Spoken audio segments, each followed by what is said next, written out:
Today we're gonna be checking out horror movie characters that I feel like even you could beat. Yeah, you, because I know you're weak. So I'm gonna give you some easy characters to beat today. It is October, and one of my favorite holidays where everyone gets to dress up as who we really are and the inside is coming close. And since Halloween is coming, or here already, I don't know when this video is going to be posted, and I've been watching more horror movies and I feel stronger than ever. I bet I can take on anybody. I've been snorting trend. I wanted to run it back on more horror movie characters I could beat in the ring. I've snorted 5 lines of muscle milk and protein power. I'm hyped. I'm going to do the same rating as last time. 10, I'm winning. 1, I'm sprinting. Fight or flight. Let's go. Was never book smart. I'm money smart. Make me more intelligent. I'm scared of Predator, I ain't gonna lie. No. This man ain't waste no time. Do y'all think y'all can beat Predator? Be honest. I'm telling you, I'm not beating him at all, bro. Or her, or whatever type of genotype it wanna be. Let me give y'all a basic rundown of Carrie real quick. She an awkward teenage girl who gets bullied a lot during school with a super ultra religious nut of a mom who is also super overprotective because I guess Carrie got some mob psycho powers or whatever. Not important. Really? In the movie, one of the bullies asks her out to prom and she gullible enough to say yeah. Then she gets pranked. Gotcha! She then kills everybody at the school with her powers, you know, normal teenage things. Alright, fast forward with all my yapping. Can I beat this girl in a fight? Maybe. Now, of course, I can't beat her in the boxing ring, you know. She got mob psycho powers. The hell can I do? I'm not Professor X. But I do have a brain, and I got some ideas. So if you ain't seen the movie, the bully that asked her out died by getting a bucket dropped on his head and not by Carrie. So the buckets in this universe must be made of titanium giga nigga steel. So I'm gonna just throw one of the buckets at her head and hopefully it knocks her ass out. And if it doesn't, or she stops it midair, oh, I'm kind of screwed. What the hell? Did he really die from a bucket? It's some things that I just can't get with, bro. Dying from a bucket is so trash. I'd rather die from Gojo or something, bro. Like, I get to heaven, but how you die? I die from a bucket. It just sounds so stupid, bro. I'm gonna keep saying it. But a good snipe would also do the job. I'm gonna give her a 5 out of 10. She bucket diff. I feel like you can only get her by surprise. Just like how this sponsor that catches you by surprise is sponsored by Temu. Temu is the best online store if you want to save some cash.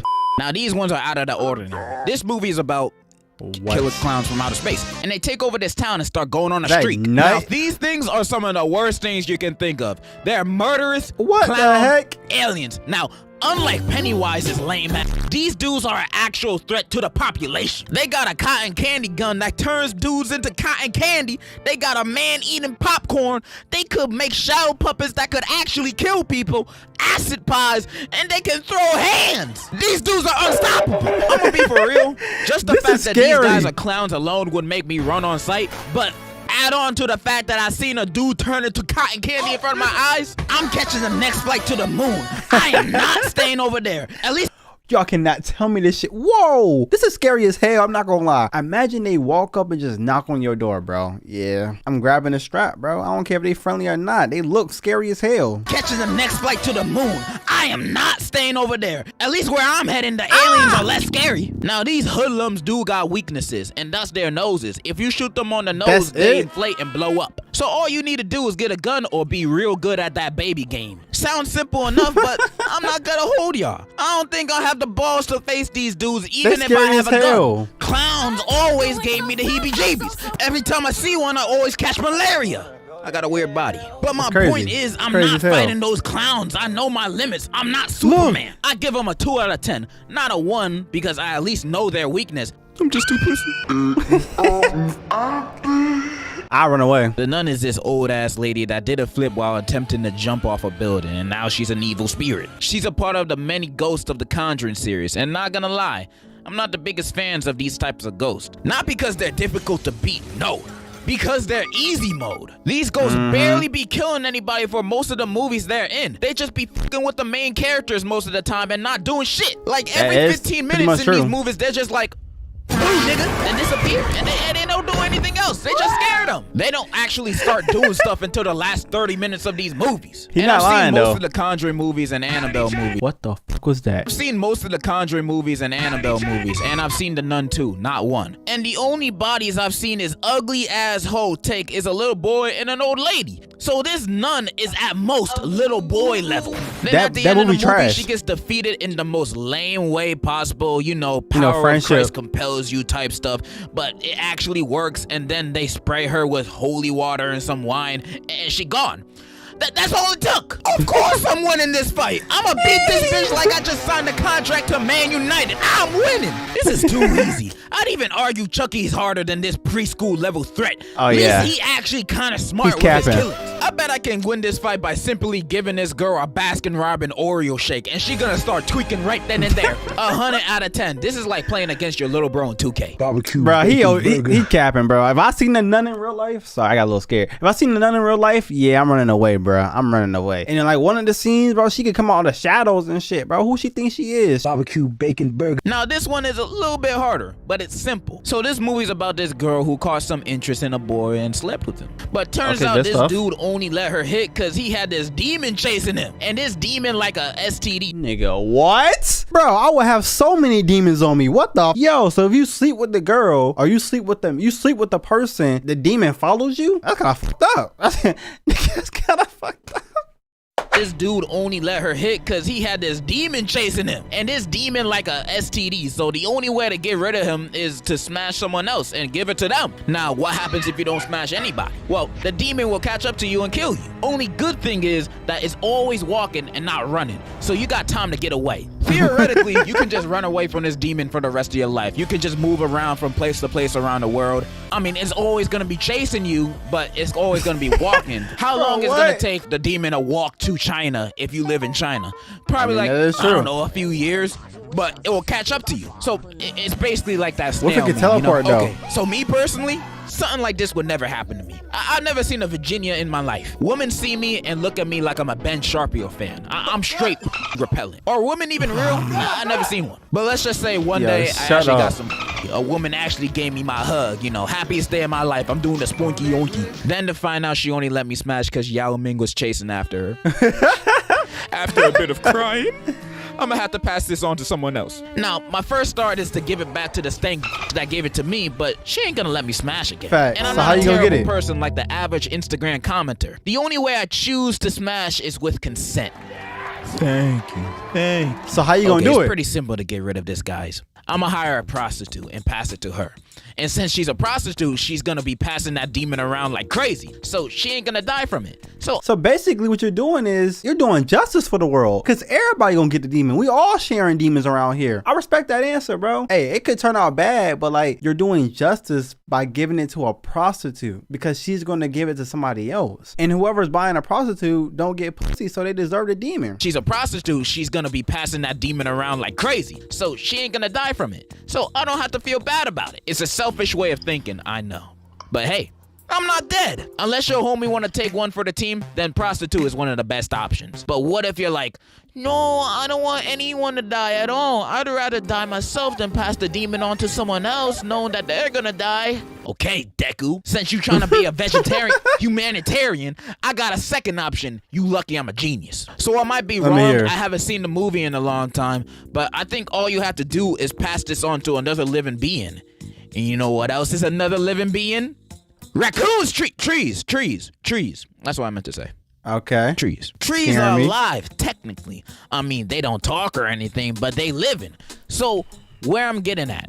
He wants me to fuck a tree. That's basically what he about to say to me, is to fuck a tree. And honestly, I've already tried, and it kind of hurts. So I don't think this is gonna work, bro. So where I'm getting at? Drill a hole in a tree and start going to town on it, bro. Go crazy. You're gonna get canceled for this. For a little bit, because you know it's a tree after all. I told you it's gonna hurt. If this is what it takes to get rid of the demon and not killing another person, then all your foreskin gonna fall off. And if you're a girl watching this, you might think, well, how am I supposed to do that? I ain't got no thing, so how's drilling a hole gonna help me? There's tree branches on the tree, shawty. Don't worry, it'll work. And for the white women that are out there watching, you guys got horses and dogs as an option, so it shouldn't be that hard for you. That's how you beat the It Falls demon. That's crazy. Simple.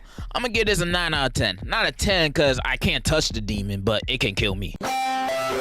The Ring? I've never seen The Ring, y'all. The Ring is about these people who watch this cursed tape and then they die in 7 days and they try to prevent it. It's very simple. I'm pretty sure everybody has heard of this movie, or at least the basic universe rules in question. The question is like another if I movie. can beat this little ass ugly ass girl in a fight. And of course I can. In the movie, I don't remember nobody ever trying to swing at her. They just in awe like, oh my God. I'll beat her ass. Send that to the stratosphere. I'm fighting. I don't care that your parents killed you. Go kill them, not me. I'm not even gonna do the easy way out by just making a copy of the tape and spreading it around. Nah, that's too... That sound like another movie, bro. It's like a bunch of movies put in one. Do a lot of movies get inspiration from The Ring? I'm not even gonna do the easy way out by just making a copy of the tape and spreading it around. Nah, that's too easy. As soon as I see that bitch coming out the TV, I'ma just... Bam! Bro, if I ever meet her, I'ma set up a YouTube boxing match. Jake Paul versus Kevin Leonardo first match. Second, me versus the Ring Girl or Samora or whatever her name is. And KO her first round. This just too easy. 10 out of 10, bro. How you gonna beat this? Talk to me. This new How you horror gonna beat movie this Talk hand? to Me is about this girl and friends throwing a little get together and playing this hand ritual game called Talk to Me. And in the game, you hold this hand mannequin thing and see spirits, and you can let them possess you too, but not for more than 90 seconds. If they possess you for longer than that, things get crazy. Now you might be asking, why the hell anyone would want to play this game in the first place? Because we're and white. Honestly, I agree. Why would I choose to get possessed? I don't care that it only lasts a minute. I'm not trying to have ghosts and demons willingly inside my body. That's the type of activity where if my friends asked me to participate, I'd be like, yeah, y'all do it first. First of all, when I was watching the movie, I was thinking the whole time, I wouldn't even be in this room when this shit is going on. Talk to me? No, I'm going home. Y'all can talk to me tomorrow if y'all are still alive, because I'm not playing these games with y'all. Type of activity where if my friends asked me to participate, I'd be like, yeah, y'all do it first. And then I just don't do it. But let's just say I get curious and do it once or twice. I at least definitely wouldn't go about the way the MC does it. She does the game multiple times just so she could talk to her dead mom, who not really her dead mom. She's just a ghost cosplaying as her. She goes completely crazy by the end and it's too late for her. So what would I do is just not listen to the voices. I'm not listening to the ghosts or demons or whatever they have to say or do. I'm not listening to no hallucinations. I'm gonna assume everything is a hallucination and I'm just gonna be bed all day. So yeah, I'm just gonna ignore the voices. That's what I'm already doing now. Yo, get out my ear. Get out my fucking ear. Stop.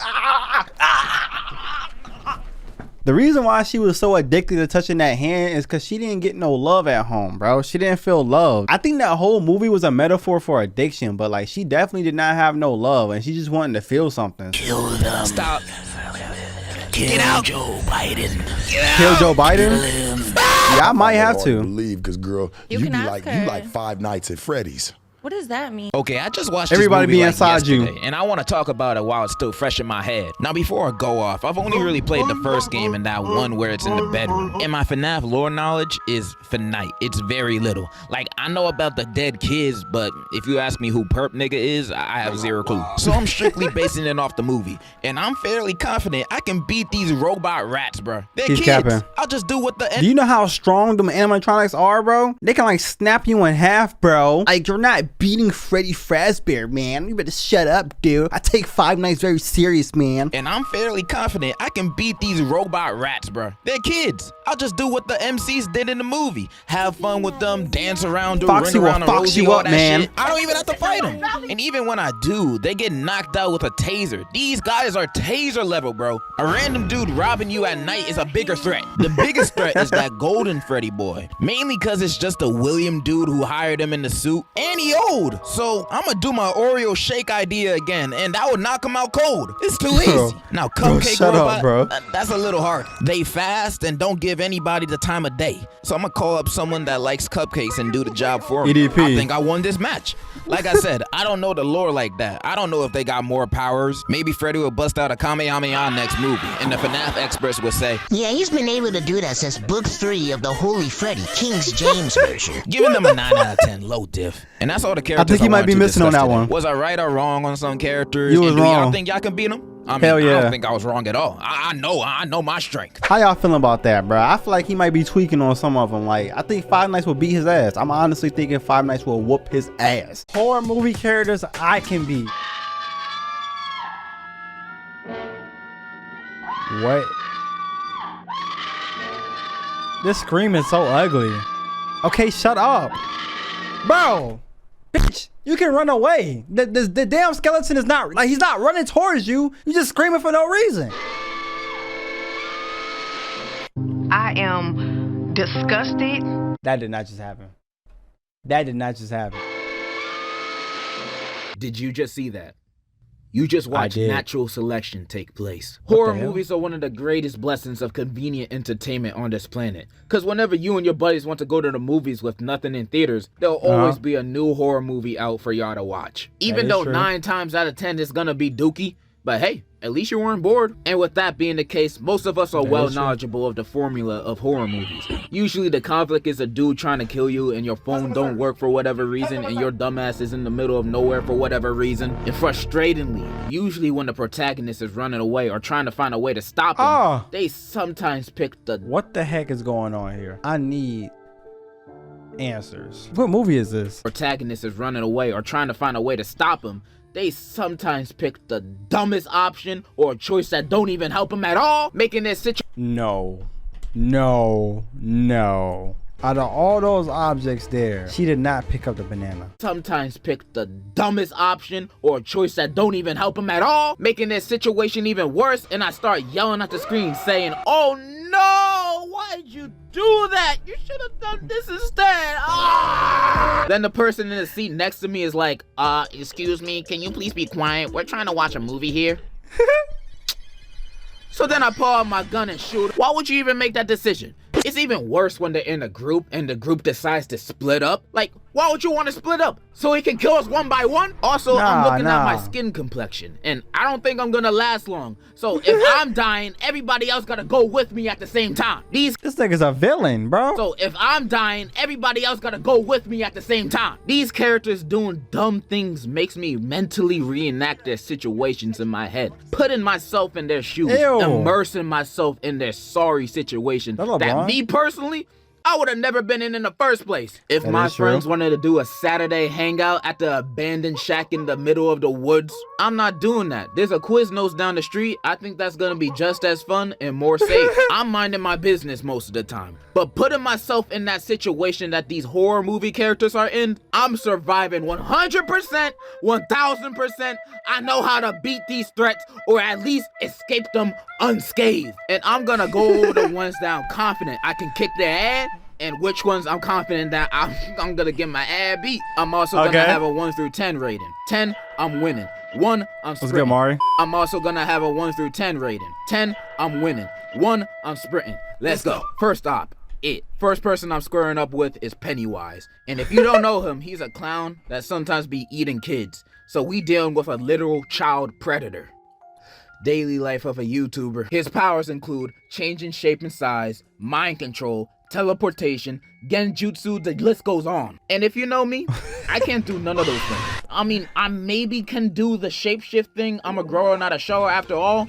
But I don't think that's gonna help me beat a killer clown. What the heck? If you remember the end of part 2, you will know how they beat Pennywise. So Pennywise gets his power off of other people's fear. So if you just stand there and face him off unfazed, not scared at all, you won. He ain't got nothing. It's that easy. Just stand your ground and be like, you don't scare me, and he just disappears. Just drop Pennywise off in the ghetto or even a middle school boy's lunch table. Not a single soul would let him cook anything. He would be DOA. And with that being said, of course I'm gonna beat his ass. The only...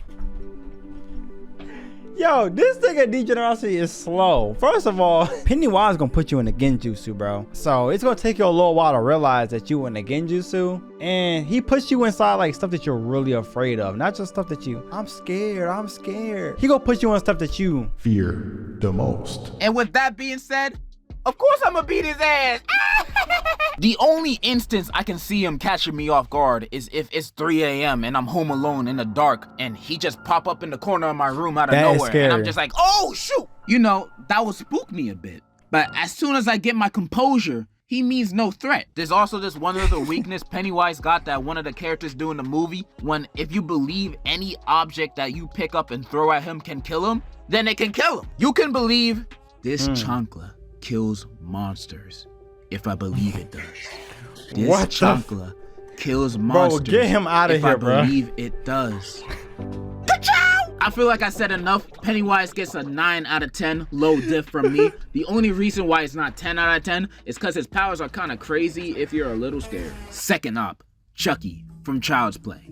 Yeah, the doll. Oh, His powers okay. include voodoo magic, but only when he touching you, and it's a long spell, so you got time to, I don't know, kick him. He also apparently has the same strength and speed of a full-grown human adult, and I find that very hard to believe. Maybe the strength and speed of this guy, but an actual grown. Now, why the hell? When you was writing this script, where the hell did you find that damn gift, bruh? He told me something, this guy. You see the guy that he showed? Very hard to believe. Maybe the strength and speed of this guy, but an actual grown. This man here is insane, bro. What the hell? Maybe the strength and speed of this guy, but an actual grown average-sized man? I doubt. With that being said, I'm beating Chucky's Barbie booty. Bro is a doll. He can barely move properly. I would score a golazo with his body before letting him near me. I would toss him like a football weak as before he hell. can even breathe a word next to me. It's surprising how anybody gets killed by him in the movies at all. Granted, all of his kills are by surprise, but you can't catch me losing to a doll in a fight. No way, no how. And I doubt any grown-up in real life will be outwitted by Chucky also. That's why in every movie, Chucky's goal is always taking advantage of kids, manipulating them to do his bidding. Daily life of a YouTuber. Anyways, Chucky is literally This the nigga. easiest horror movie character. Yo, are a lot of YouTubers... That's why in every movie, Chucky's goal is always taking advantage of kids, manipulating them to do his bidding. Daily life of a YouTuber. Anyways, Chucky is literally the easiest horror movie character to beat in a fight. Literally, a child can beat him. Shoot, they already have in the movies. I rate Charlie Really? a 10 out of 10, no diff. Next, This man said Mikael Charlie. Myers. Michael Myers from the Halloween franchise. Tall me. dude, brandishing a knife. Doesn't have any powers other than being unkillable. Yeah, this man's feats are unbelievable. Especially since this dude is just a crazy mental patient. Like, Halloween movies got no supernatural stuff happening. But Michael can get beat up, sliced, shot, whatever. This man... Hold on, is that Kingdom Hearts? I'm a little bit of a nerd, but I'm sorry. Michael can get beat up, sliced, That was Kingdom Hearts. That was Kingdom Hearts. does not die. Nothing works against him. Not guns, not being burned alive, nothing. He always wins. Even when he got jumped in Halloween Kills by the whole town, He did get still jumped. won. And you expect me to beat him? Hell no, I'm sprinting. I cannot beat this dude. Even if I had the military on my side, I don't even think a nuke can beat this man. Michael Myers is the type of dude to be in Hiroshima at the time of the drop and only think of it as a minor inconvenience. I can't beat this man. Random thought, but imagine if him and Jason were on the same team against humanity. Bro, we're finished. Horrible. 2v8 billion and we're still getting smacked. 0 out of 10. Extreme death difficulty. Like, bro, even when they beat him at the end of the movies, he comes back. There's no escape. Yup. And the next villain to beat is also rather difficult. Smile. Smile is that. No cap. Alright. When I watched this Smile movie, bro, I was like, damn. I don't think I'll be able to survive that. The next villain to beat is also rather difficult. Smile. Smile is that new horror movie where the main villain is a demon, and that demon possesses you to want yourself in front of somebody else, and when they achieve that, the curse passes on to the other guy next that person. saw it, and now they got the demon.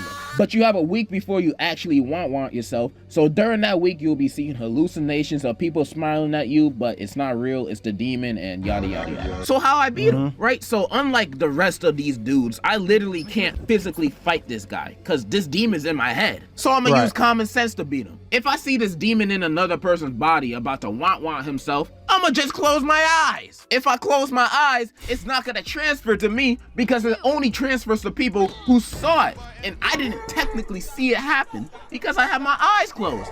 Easy as that. But what if he was doing it in a cool way? What if he was doing a backflip while doing it? I have to look at that. So now I'm possessed by the demon. What do I do What now? the Well, heck? at that point, the only way to beat him is to click-clack someone else. So the curse passes on to someone else on the planet. The only problem with that is, it's kind of illegal, and you're probably gonna go to prison. But no more demon. And this is when I think, Whoa, it's only one. Hey, I think one person, he want somebody else, and then the demon went to the next person. But one thing is, that person is serving life. and you're probably gonna go to prison. But no more demon. And this is when I thank God that I live in the beautiful, flower-filled obesity country of the US of A, where you can find loopholes to end someone's life easily. I have 1 week to get rid of this demon or I'm gone. So option 1 is, of course, to become a cop. What? That will only take me a day or 2 to become one. Then when I get my badge and my badge of justification, I go patrolling, searching for the first person to go over the speed limit. And then I see a man with 2 kids in the backseat going 1 mile per hour above the speed limit, and he's a minority. Bingo. I pull him over, ask for the usual, and then I intentionally press him a little bit to get a reaction. Then as soon as he raises his voice 1 decibel towards me, and now look at me with this opportunity that's standing right in front of me. But bang! This man is, yo, this nigga is done. This nigga is done. He just admitted to wanting to kill minorities on camera. Yeah. Ladies and gentlemen, we got him. No more smile demon for me. I beat him. Now the demon passes on to someone else. Extra points if it's one of the kids. I'll just say I felt threatened. And knowing America, I'll just get 1 week off paid vacation. You can also do a lot of other things. You can become an Uber driver and try to do a Walter White to your passenger, or just take your worst enemy to Burger King for a Whopper. The opportunities are endless to get rid of this smile demon. I'ma have to give this a 8 out of 10, pretty low diff. One good fart from me could kill anybody within a 20-foot radius, so easy mode. Next, Jack from The Shining. I've never seen The Shining. Just get a gun or buy an air conditioner. Easy, no diff. Next, white people, Get Out. Now, this is probably the... Wait. Oh, shit. White people from Get Out. Okay. Yo, I was like, this man is insane. White people, Get Out. Now, this is probably the most threatening enemy for a person like me. They literally mind control black people to take over their body. And they learn these men and women by using their daughter to date a bunch of them or just kidnapping them. However, other than the mind control stuff, they're pretty much a bunch of regular people. But this is the hardest enemy I have to face because I have a chronic problem with white women. Because if it ain't snowing, I ain't going, you know what I mean? I love me my snow bunnies, yeah, buddy. Yeah, I love... This man works on... 1 out of 10. I'm not winning. White women would be the death of me. I got one more villain I can guarantee you I can beat the dookie out of. Ghostface from Scream. Ghostface is literally just a dude that honestly just gets lucky. These guys are stupid. I'm surprised they even killed anybody. These dudes are the clumsiest murderers I've ever seen in a movie. Like, they're the type of people to slip on a banana peel. You can throw the nearest object at him and it will slow him down. Throw a bottle, a bookshelf, your grandma. Anything will slow this dude down. If you have enough stamina to run at least 30 seconds, you're fine. Even if you ride a rascal, you can beat him. It's not hard. I'm rating Ghostface a 10. He's just too simple for a muscle man like myself. What's in the basket? Never, ever show me anything this ugly again. Old movies used to have the ugliest, scary characters, bruh. Cause why the fuck is this on my screen? Yo, it's spooky season. Halloween's right around the corner. So we back at it again with more horror movie characters that I know can't stand a foot against me because of my strength and intelligence. No one likes a long opening ceremony. So let's waste no time and get right into round 1. The Terrifier? Bro, depending on which version it is, I wouldn't even fight it. I've seen this man do the most disgusting things possible. I'm pretty sure he took a penis and chainsawed it in the first 3 minutes of the new movie. That's what I heard. I haven't seen it myself, but that would make me walk out the movie theater too. Terrifier from the movie Terrifier is about Terrifier terrifying and murking random people. Oh my gosh. I know his name is Art the Clown, but Terrifier is more fun to say. Now when looking at him, he looks like your ordinary killer clown. What the heck? He is, but the difference between him and the rest is that he's brutal. He will deal with his victims in the messiest, most grotesque way possible. Yeah. I don't even think I can show you any of the ways of how he do it because this YouTube.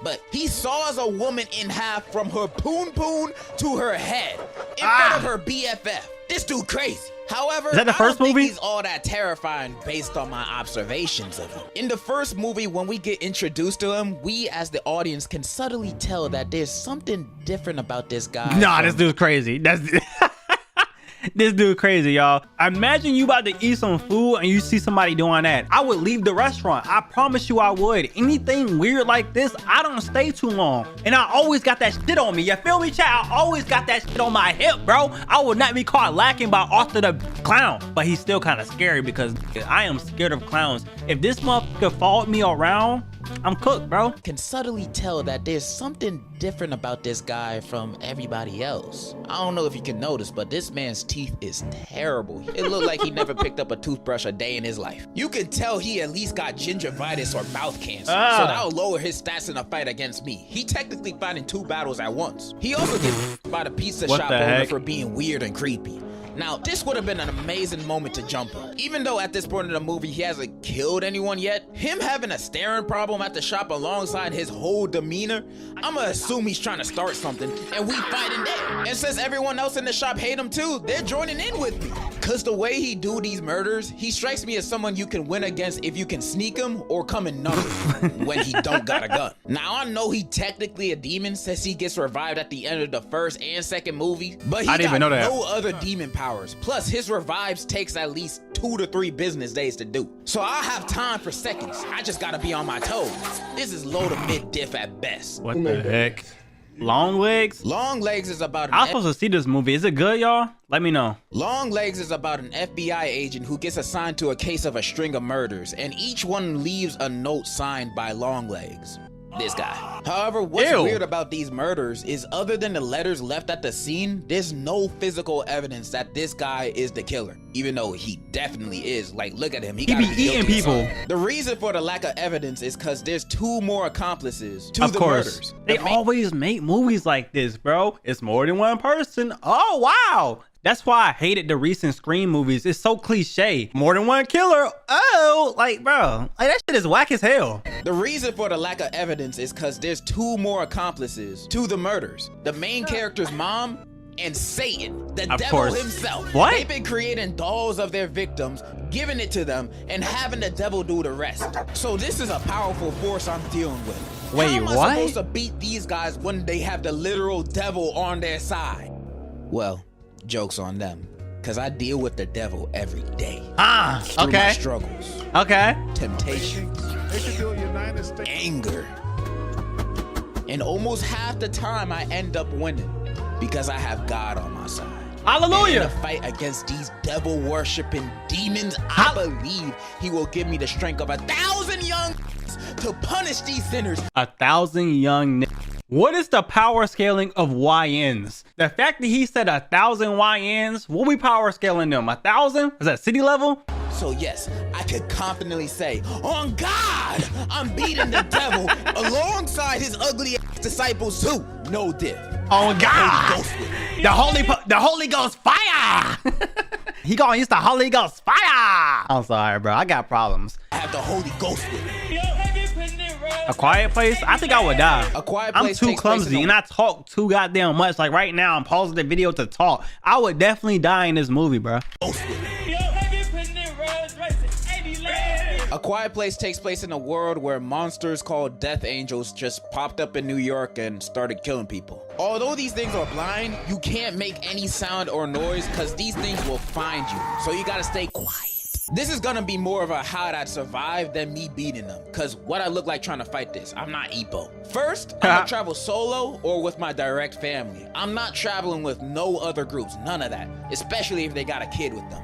Your family can betray you too, though. You ever think about that? You can't trust nobody in a world like this. It's eat or be eaten. Degenerosity. Will you get ate? Will you get ate up? Would you get ate alive? Degenerosity?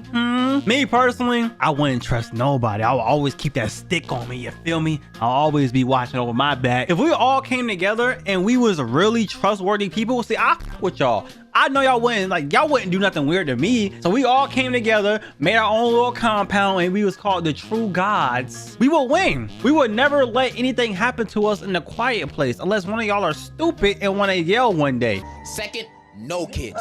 All of them gotta go. Cause they'll be the first ones to get us killed. Most of them be crying over the smallest things. I remember when this happened in the movie, bro. This shit had me in tears, bro. Great movie. Can't wait for our next one to come out. The Quiet Place Day One is the stupidest prologue of all time, or prelude, whatever word you want to use. It never explained how they came or why they came. They just came out the sky one day. What the f? Most of them be crying over the smallest things. Plus, they won't be able to run from these monsters with their little legs. They're a free meal for these things, and I'm not trying to be the appetizer. And I'm only talking little kids. If your kid is old enough to know when to shut the hell up, they're cool. But if they aren't, I'm sorry to tell you, but I highly recommend you to abandon your children. They'll only hold you back just like in real life. Who knows? Wow. They might be able to survive on their own, maybe, probably. 5% chance, but that's not nothing. So only family, no kids, and a lifetime supply of moon pies. Not Twinkies? Gotta stay fed somehow. In fact, we probably don't even gotta do all that. Cause spoilers, their weakness is high-pitched frequencies. So you can basically go to PetSmart and buy a dog whistle and have them beat. These guys aren't even much of a threat. They're like a little puppy that can rip you in half. When looking at them like that, they don't seem too scary no more, do they? Meaning they ain't gonna be a challenge for me. 10 out of 10, I'm surviving A Quiet Place. Wow, scream. He's capping. He's capping, bro. Degenerosity, you're not surviving, bro. I'm sorry to break it to you. You're not. You're not surviving. You're a yapper. You know what I'm saying? You get on these videos and you yap. You gonna say something. I feel like 85% of the world we live in now is not surviving The Quiet Place. Let's be honest, bro. I might be in that percentage, bro. I'm not gonna lie. I'm not gonna lie to y'all. I might be cooked. Not be able to talk, man. Something really crazy gonna happen. I'm like, oh wow. And then I'm cooked, bro. I need you to shake that booty. This the one when they was like on webcam. Is a movie taking place in a Skype call. A group of friends are chatting, then the ghost of their friend that self-destructed exactly a year earlier joins the call and starts murking them one by one until one of them confesses about recording and posting an embarrassing video of her, which ended up being her 13th reason. And the ghost power level is pretty strong. It can physically break into their house and it's shown powers of mind control. So she ain't like some of those other ghosts that exist just to haunt you and be spooky. This ghost means business. But y'all know me. No person, ghost, or demon gonna catch me lacking.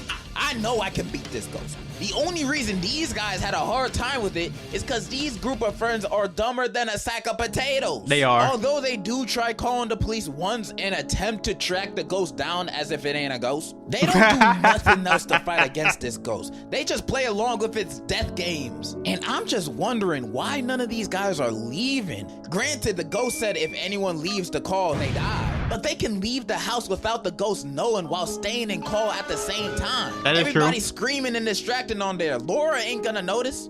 By the way, that's the name of the ghost. And even if she were, we don't know that because they don't even try it. Or even better, secretly text everyone in the chat to turn off their Wi-Fi at the same time. So they all leave the Skype call at once. Because with this, they technically did not leave the call. They got kicked out, so it doesn't count. And even if it do, it can't go after all of us. It's one ghost. Only one of y'all gotta die. Not me though. Or we could do the best option, which is to confess your sins. Cause spoilers, the main girl in the movie was the one that filmed Laura's 13th reason and posted it.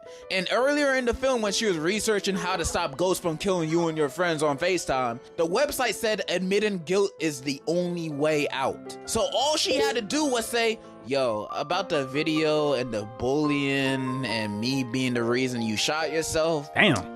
My bad, like I didn't even know you were gonna do all that for real. She could have just done that, but instead she blames her friends when the ghost asks who did it, getting them killed, with her still dying because the ghost knew she lied the whole time.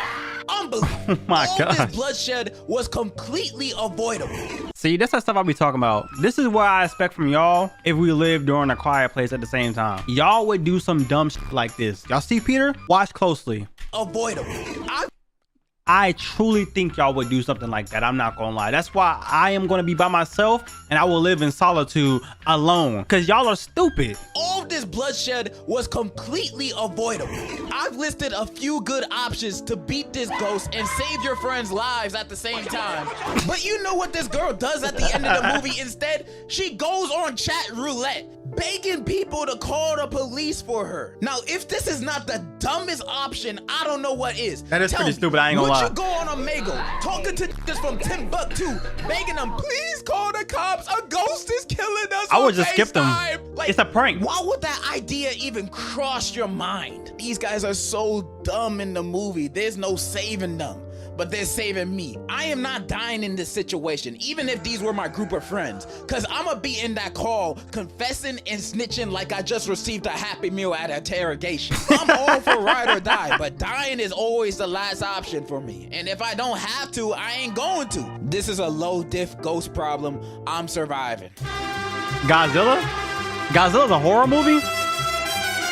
Godzilla needs no introduction because everyone will know them when their big ass shows up. Some might say they aren't a horror movie character, but I know the Japanese would hate to see this coming. I'm sorry, that was funny, bro. He ain't lying, though. They probably play this shit on Halloween as a tradition, bro. That's how scary it is to them. Not only do they stand at more than 350 feet, damn, but some of its powers include nuclear breath, nuclear shockwaves, laser beams, telepathy, regeneration, flight, telepathy, and fight. This thing's stats are all maxed. I'm surprised anybody stood a chance at even damaging this beast. Many people would assume the task of beating Godzilla is an impossible mission. But you know what? They said the same thing to Tom Cruise about his missions. And that guy has like 30 movies proving us wrong. So do I have a plan against Godzilla? Of course I do. Listen and learn. Now, fighting, military weapons, and nukes won't work on it. But you know what would? An Ava. We build a motherfucking Ava suit to beat Godzilla. These things are not only strong, they're crazy fast, or at least fast enough to dodge his lasers and hot ass breath. Plus, we've seen how crazy the Ava can be when it goes berserk. Against Godzilla, it might have a chance. Now you might ask, you say it how might. am I gonna get access to an Ava? And I'm telling you, if Godzilla pulled up to Myrtle Beach one day, wreaking havoc, they won't have time to think about military strategy or how unqualified I am for this task. It won't matter, because they'll see my confidence. And when me and whoever the president will be next week meet eyes. You said when? You said when? Next week? Are you trying to tell me that Godzilla is coming next week? Or are you saying that the president that's about to be elected will be the president during Godzilla's terror? Degenerosity, answer the fucking question. Next week, is Godzilla coming? Or is the president during this term, Godzilla will come? I need to know how many years I got to prepare. I'm about to build a bunker or something. What are you talking about? And when me and whoever the president will be next week meet eyes, they will immediately be like, someone please get this man a suit and all of our tax money. Ava suit secured. Now all we need is someone's mom to sacrifice and merge her soul to the Ava. I vote Beyonce. I believe her soul is stronger than 1,000 suns. Beyonce!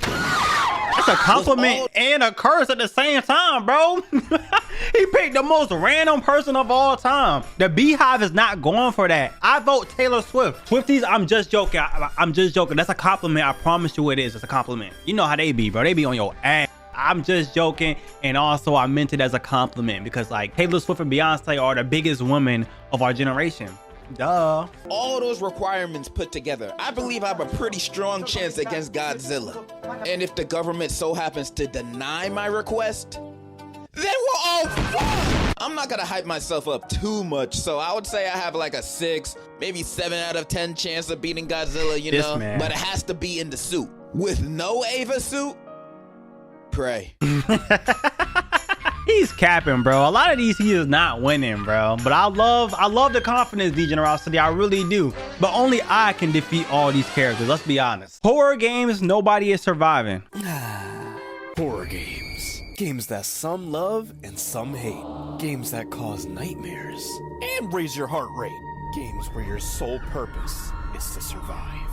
So today, I'm talking about horror games nobody is surviving. Let's start it off with Poppy Playtime.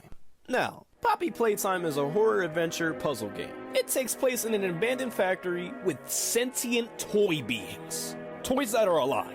And I ain't talking about Toy Story. These people. Corny, bro. Corny. I just need you to know that was corny. And I say corny things a lot. These people in this factory made children into toys. Wait, that's what happened? Y'all are sick. These are terrible. They built an entire orphanage. It was steady making experiments. I am appalled. This means Huggy Wuggy, Mommy Longlegs, etc. were all children once. What the No! We play as a former employee of this place. The only reason why Brody's coming back is because he got a mysterious ass letter in the mail. Now, me personally, if I seen a letter that said, "Everyone thinks the staff disappeared 10 years ago.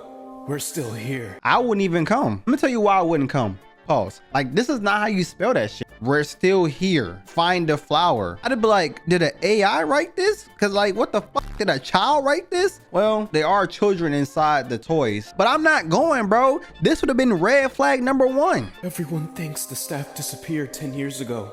We're still here. Find the flower." I'ma be like, nah, your flower. I'm not stepping foot in this establishment. But let's get serious. No, you're not surviving this. Nobody is surviving the chase with Huggy Wuggy. Nobody is surviving the chase with Mommy Longlegs. But he got lucky right here. If she didn't put her hand on the grinder, he would have got grinded up himself. Nobody is surviving from any of these Doughy, the caterpillar, Catnap. I haven't even got this far into the game. I played 1 game and that's it. That's all I needed to play to know I will never play that game again. Doughy. What the hell is this? This is the one that catches me off guard. What game is this? I know there's 4 of them motherfuckers. What game is he in? Or she or it? The caterpillar, Catnap, Yarnaby, the teacher, them little niggas, Huggy Wuggy again, the f***ing doctor. And don't get me started on the hour of joy. If you are an employee during that hour, you're dead. The hour of joy is basically all of the toys, all of the experiments rising up and killing everybody in the factory. That's not joyful at all. They talking about the hour of joy. Where the fuck is the joy at? Yeah, you're not surviving that. Just like in the horror characters video. I'm not cooking, I'm booking. Next up, we have Five Nights at Freddy's. Okay. Now, Five Nights at Freddy's is an indie point-and-click horror game where your entire goal is to survive from animatronics that come to life. And might I add, these animatronics are possessed by missing children. Seems to be a common theme right now. Children are inside these toys, these animatronics. It's just kids everywhere, huh? I don't know. Something suspicious going on in Hollywood. That means they're dead. In the first 3 games, we play as a night guard. And our job as the night guard is to make sure everything's good. We make sure the animatronics don't get into the office and cause chaos. No, Wanda. But if they do somehow make it into the office, that's where it gets dark. You see, these animatronics, when they look at you, they think you're a bare endoskeleton without its costume on. So you know what that means. They're gonna stuff you into a suit.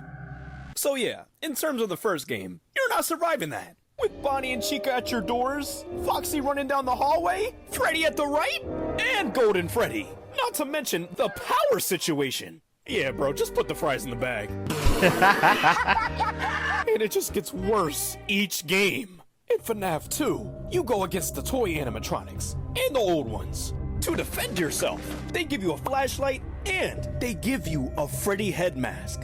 And when you put on that mask, they think you're an animatronic. But the moment you take that off, you dead. But some of them animatronics aren't fooled. Like Foxy. Foxy, you gotta constantly flash him at the end of the hallway. And then on top of that, you have to make sure the music box is wound up. That's a lot of work. Then the puppet's coming after you. This is why I don't play these games. This seems like a lot of work for a horror game that I don't even want to play. Like, who finds enjoyment on getting scared at night playing games? Games are supposed to be fun, not scary the fuck. And this is why I watch people play scary games. I'm not playing that shit myself. I promise you I'm not. I'm gonna live all my years on this earth without playing scary games. You might as well open a gate to heaven right now.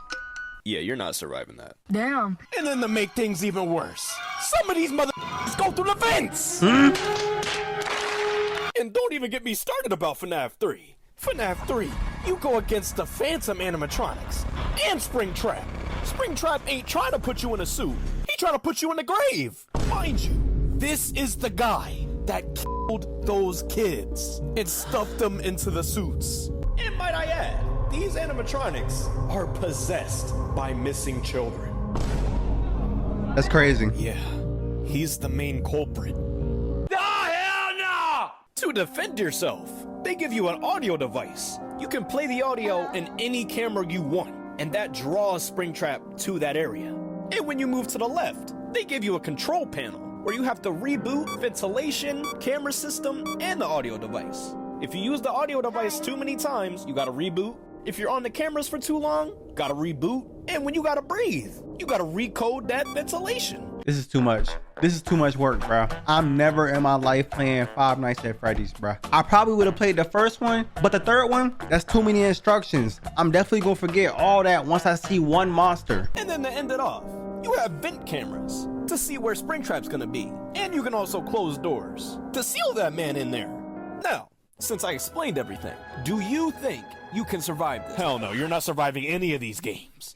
Well, dang. I already know I'm not. Animatronics, they're meant to throw you off. They're hallucinations. And then Springtrap, he's literally a killer. He's the purple guy. Kratos said it best. So what do you say? No. You what? But FNAF 4, holy hell, you're not surviving.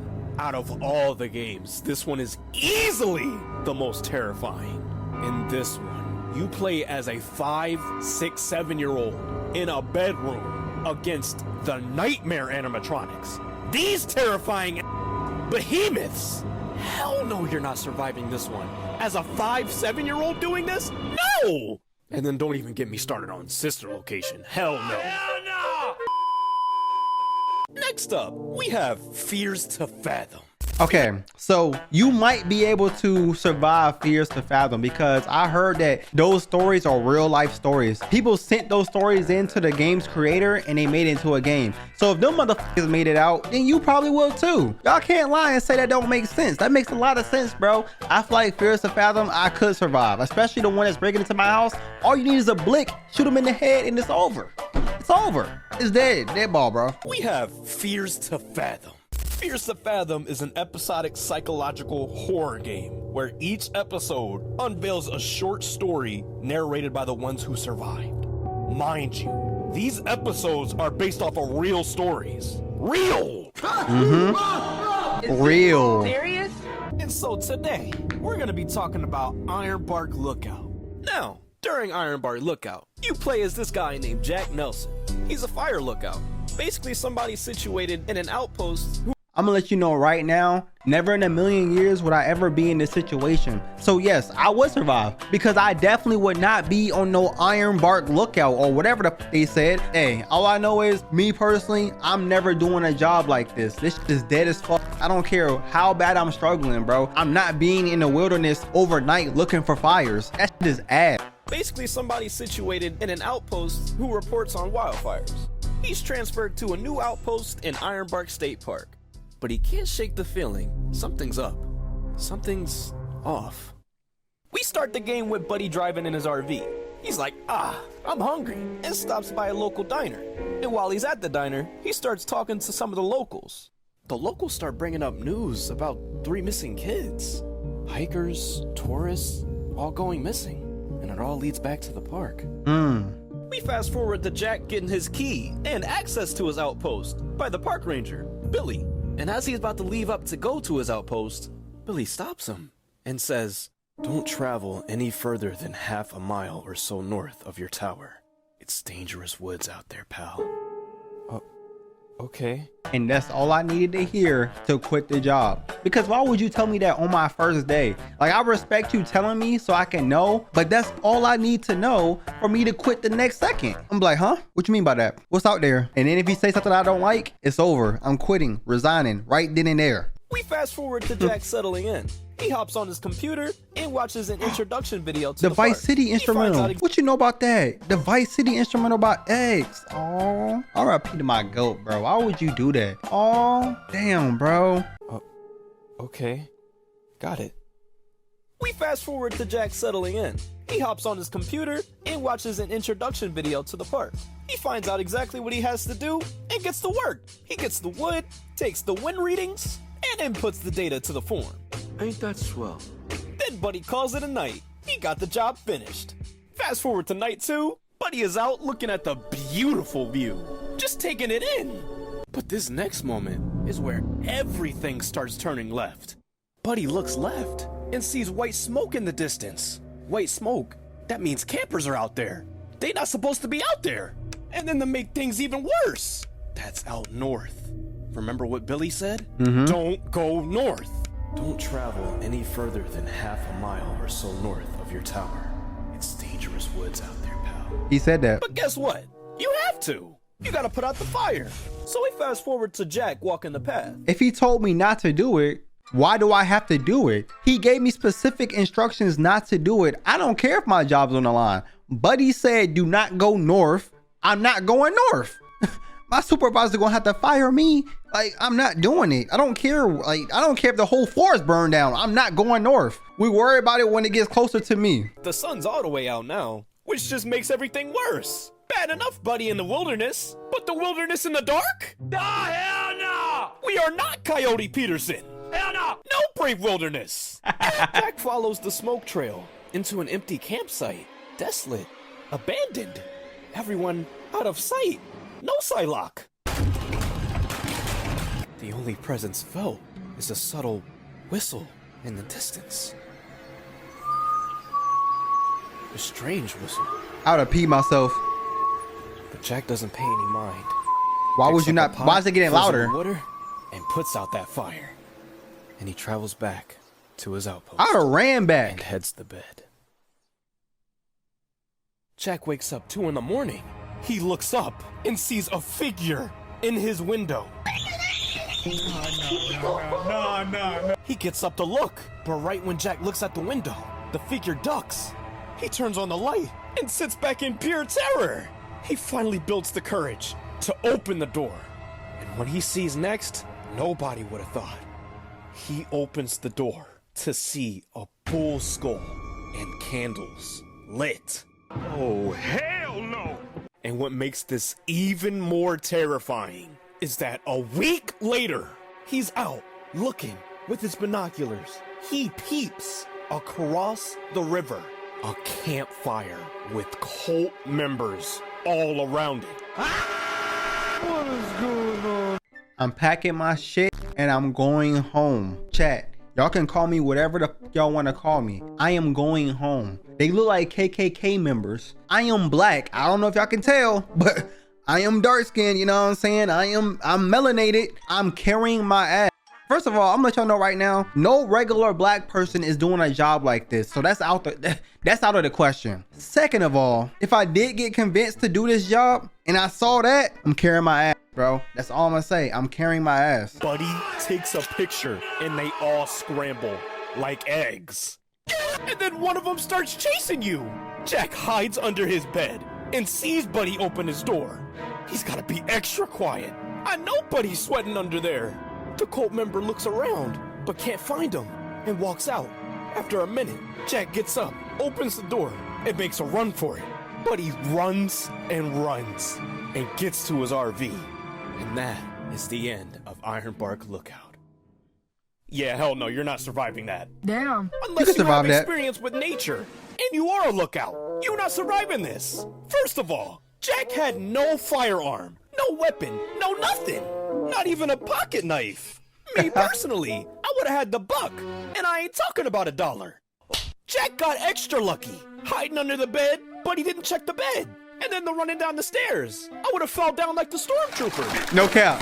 No cap. Safe to say you're not surviving that. Lastly, let's talk about Amanda the Adventurer. Now, I truly have no idea what this game is about. Like, I've seen people play it, but all I know is it's like a horror version of Dora the Explorer. That's all I know. Like, I have no idea what happened to the girl. I don't know why she's so weird. I have no idea why this character might be dead. If I just spoiled you, I'm sorry. Watch somebody play it, I guess. This game is literally the most confusing thing I've ever seen in my life. Let's talk about Amanda the Adventurer. Now, Amanda the Adventurer is a puzzle horror game where you play as Riley Park, a woman who gets swept up in the mystery revolving the show, Amanda the Adventurer. Think of Dora, but black, and Boots as a lamb, mixed in with the ring. Hell no! That's basically the game. You collect old VHS tapes of different episodes of the show, and it starts out holly and jolly. However, The more you dig deep into these tapes, the more twisted and dark they get. Like that one time, in one of the episodes, they had a whole blick laying in the grass. What the fuck? A knife. And don't get me started on the dead fox.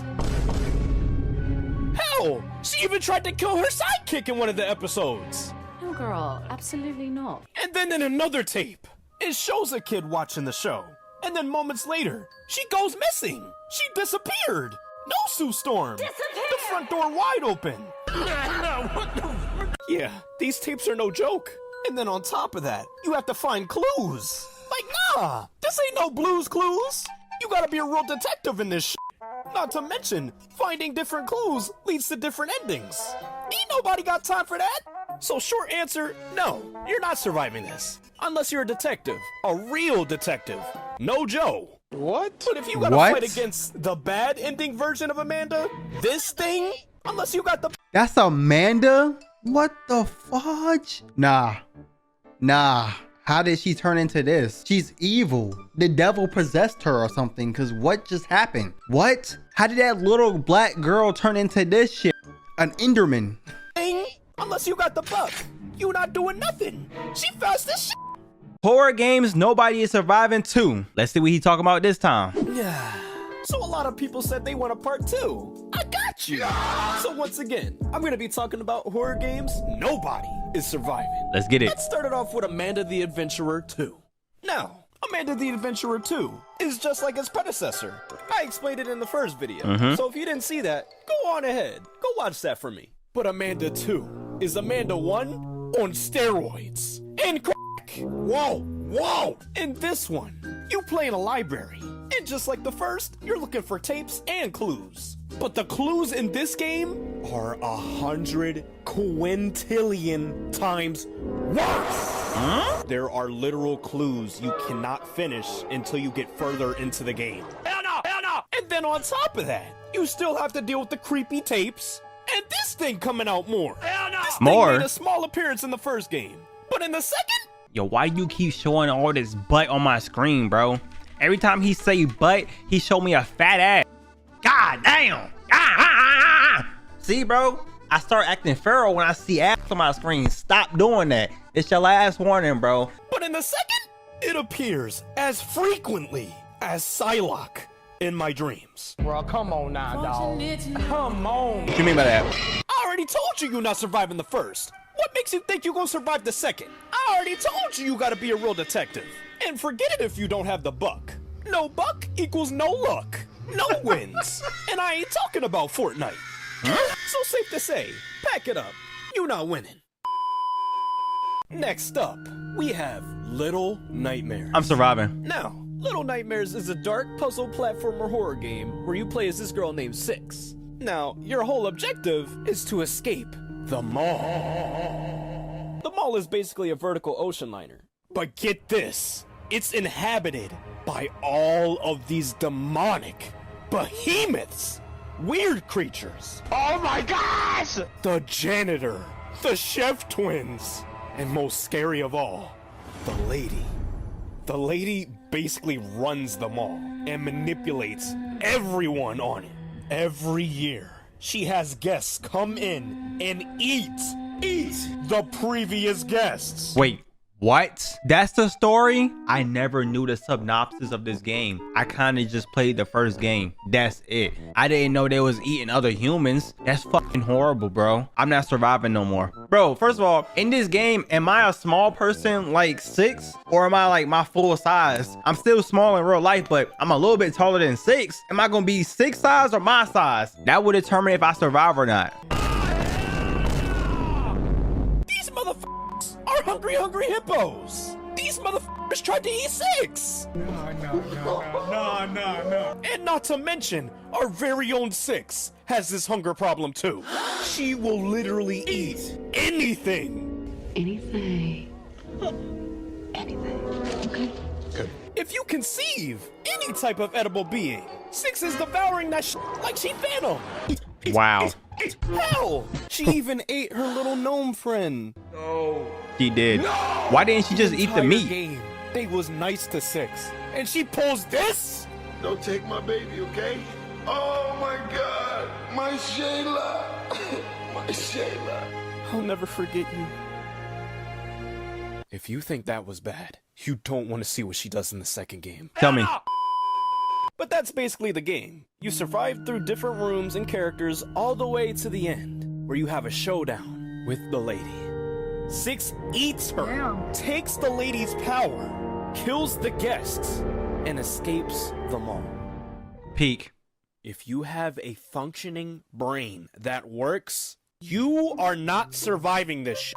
Yes, I will. All I have to do is eat people, devour meat, put some meat in my mouth, and I win? Bro, I'm eating everybody in that establishment. What are you talking about? The whole mall is gonna be in my mouth. Yeah, I'm gonna have to say pause with that big fella. Y'all know what I mean, bro. That's the only way to win the game. You gotta swallow people up. If you're not familiar with acrobatics, I'm talking American Ninja Warrior. Call it goodbye. If you're not a detective, call it goodbye. I mean, have you seen the puzzles in this game? You gotta jump here, you gotta jump there, you gotta grab this key, then you gotta jump on this thing. Like, hell nah! If you're good at both of those things, then maybe. The janitor, all you gotta do is be quiet. He can't see you. Be quiet. But the chefs, you see how close they got her at this part? I'm just saying, if you don't got luck on your side too, call it goodbye. And then this part, where everybody's chasing her, hell no, you're not surviving. I'm sorry. Now, next up on the list, we have Finding Frankie. And no, this has nothing to do with Finding Nemo. No, Finding Frankie is a psychological parkour horror game where you play as a contestant in a twisted game show hosted by the man himself, Frankie.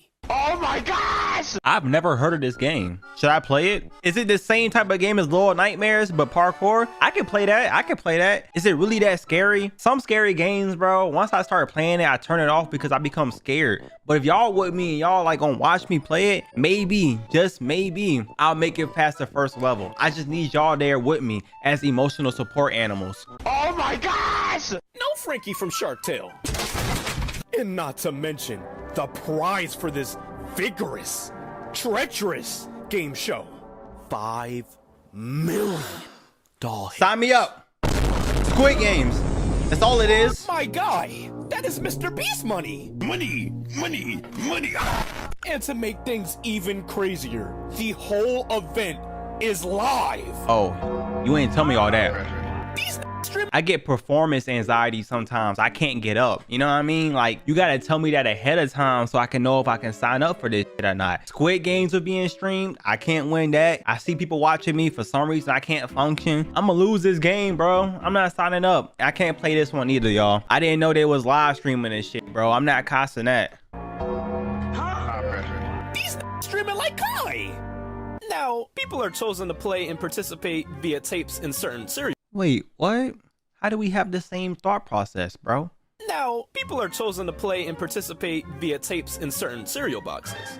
Them Frankie Fruit Flakes. And look, I ain't gonna lie. I wonder what they taste like. No, you don't. You know me. I'm a breakfast person. No, you're not. If you haven't noticed, I made an entire video on breakfast foods. Yes, you are. If you want to check that out. Stop! Stop! Stop! Should we check it out? But let's get to business. Your main goal is to beat everyone in these obstacles to win that bread and to survive from Frankie and his goons. You have to turn on switches, swing like Spidey, swim, rail grind like Sonic, swim. All of the above. I'm not doing it, y'all. That's basically it. So do you think you have the might, the courage, the— Yeah, hell no, you ain't surviving this shit.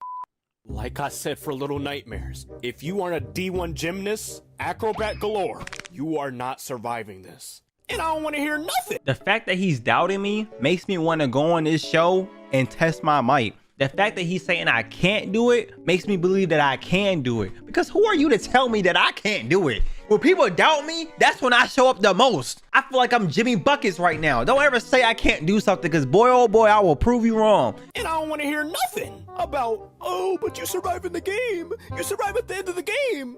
Yeah, it's because it is a game. You know damn well, if this was real and you participated in this, 99% of y'all are dead. You are not surviving Crash Course. I am. You are not rail grinding.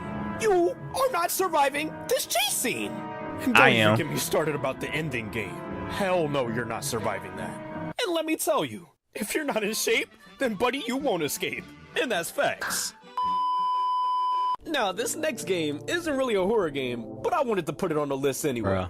The next game we have is Baldi's Basics in education and learning. That's me. Is that a real voice? Baldi's Basics. Baldi's Basics is a survival horror game disguised as educational, with little to no education. So you ain't learning shit. If you partake in learning at this school, you'll have the brain of a rat. No shade to Master Splinter. You know what? Nah, matter of fact, the brain of a goldfish. Wow. And I ain't talking about Gus from Moon Knight. Stop it. You play as a student in Baldi's schoolhouse with the goal of collecting 7 notebooks. You have to collect the books before Baldi and the other staff members execute you. And I ain't talking about the executioner. No, Frank. Executioner! Buddy was going crazy in Daredevil Born Again. But like I was saying, execution. And to make it even worse, every time you collect a book, Baldi gets faster. Brody starts slapping the ruler. Fast as shit. Out here sounding like Netflix and chill. Whoa, Wow. whoa. But let's continue with the others. First up, you gotta go through the bully, who steals any item that you have in your inventory. Swiper no swiping that This big stealing shit like Isabella. Who is this? Who is this? I know y'all gooners know. Who the hell is this? Who is this and why do I not know who this is? Isabella. Stealing my heart in The Last of Us. Is that Dina in The Last of Us? She plays Dina? Let me look at The Last of Us season 2 cast. Yeah, it is. You didn't give me too much power, me boy. See, y'all be showing me the baddies. Now, when I was watching the show, I was like, damn, she bad, but I ain't know her name. But now you gave it to me. Isabella. Stealing my heart in The Last of Us. Like, nah, don't go for Ellie, go for me. Felt that. You Felt already that. had Jesse. Just stop. Just stop. But best believe, if she was in my ear like this, oh boy, it's gonna get wicked like wicked. I'ma fold like a pair of hand clappers. Oh man, this brother's super starving, bro. Boy, ain't no way, bro. I think they should be terrified of you. Yo, she is gorgeous. Next up, we got the little girl. Her annoying little scribbly ass head. Damn. She will literally hunt you down. I'm talking booking down the hallway, screaming, "Let's play!" And once she catches you, she makes you jump rope 5 times. What? Like, girl, if you don't get the f home, in the wise words of David Cornsweat, You should leave! I'm sorry. now the sweeper is quite literally just a broom What? who sweeps the hall, yelling, Gotta sweep, sweep, sweep! this broom can literally catch you mid-run and push you into Baldi, which Wow. ends the game. But here's the thing. Sometimes Buddy comes in clutch, pushing you the complete opposite way from Baldi. So I mean, Buddy's a 50-50, a hit or miss. And I ain't talking about Hit or miss. I guess they never miss, huh? What do you know about that song? I forgot that song even existed, bro. Stop bringing back memories that I don't want in my head anymore. I forgot it for a reason. Now I gotta hear the song again, bro. Ah! Why did he do that? Hit or miss. I guess he don't miss ya. No! God! It took me so long to forget that shit. now the principal. Oh, hell no! The principal, if he catches you running anywhere, you getting sent to detention. And get this, each time he catches you, the longer you stay. This motherfucker a hypocrite. He literally runs around the hallway just looking to see if you do something wrong. So no eating in the hallways, no drinking in the hallways, no running in the hallways. And lastly, no going into school faculty only rooms. This motherfucker lost his motherfucking mind. Then he hits you with the, No running in the halls. No drinking drinks in the halls. like, bro, if you don't shut your lame ass up, and then his annoying ass whistle. Oh my goodness. Let me tell you something. Dr. Newsom. But the last person I'll talk about is First Prize, aka Charles. No X-Men. If you know, you know. What the actual fuck was that? Oh, a wedgie. Bro, I'm not gonna lie. I had no idea what this was. Don't ever show me no shit like that again, bro. I was very concerned that I had to censor the screen or something. Charles is a robot that loves hugs and will literally roll all the way down the hall to give you one. Aww. He's kind of like Sweeper, but only pushes you one way. So you better hope that man Baldy ain't that one way. That man Charles, though, he cool. And that's basically a wrap on the game. Once you get all 7 notebooks, Baldy starts chasing you like you're the marathon. And it's your job to find that exit and get out of that school. Let me say this plain and simple. You are not surviving. And if somehow you do, it's all luck. I mean, yeah, there's the scissors to cut the jump rope from the girl, the chocolate that gives you infinite stamina for a little bit, and the soda to push anyone away. But let's be real, it's gonna take you eons to find them shits. So moral of the story, you're not winning Baldi's Basics. I might. Who are you to tell me I won't? Sincerely hope. Movies I would hate to live in. You know, growing up, I always wanted to be in movies. Not like an actor. I mean like in the movie. Who could blame me? Wait, They're what? so cool. But now that I've grown, I see that a majority of these movies I thought were super cool to live in actually aren't. So that's what I'll be going over today. Today, ladies and gentlemen, I'll be going over some movies I'd hate to live in. Yeah, do a little series. And in the end, I'll go over the movie that I'd hate to live in the most. Sinners? First one up, Avengers, or every Marvel movie. As much as I love superheroes, you gotta be an idiot to want to live in the Marvel universe. If you know even the slightest bit about Marvel, you know these dudes deal with planetary threats, no joke, more often than I see my dad. And New York gets the worst of it. NYC is like the punching bag or like the 1960s wife of the MCU. This city does not catch a break. And on top of the usual stuff New York already got to deal with, you know, rats, high rent, drill rappers. Drill rappers? Not gonna lie, a lot of drill rappers did come from NYC. That's just hilarious to say though. Rats. Now being in the MCU, they also got to deal with constant alien invasions, a wizard opening rifts in the city, a giant who eats planets, a literal god, and a meth head with superpowers. And to a New Yorker, that last one probably sounds like the most regular one. If you were about to be teleported into the MCU, this city would quite literally be the worst place to be living already.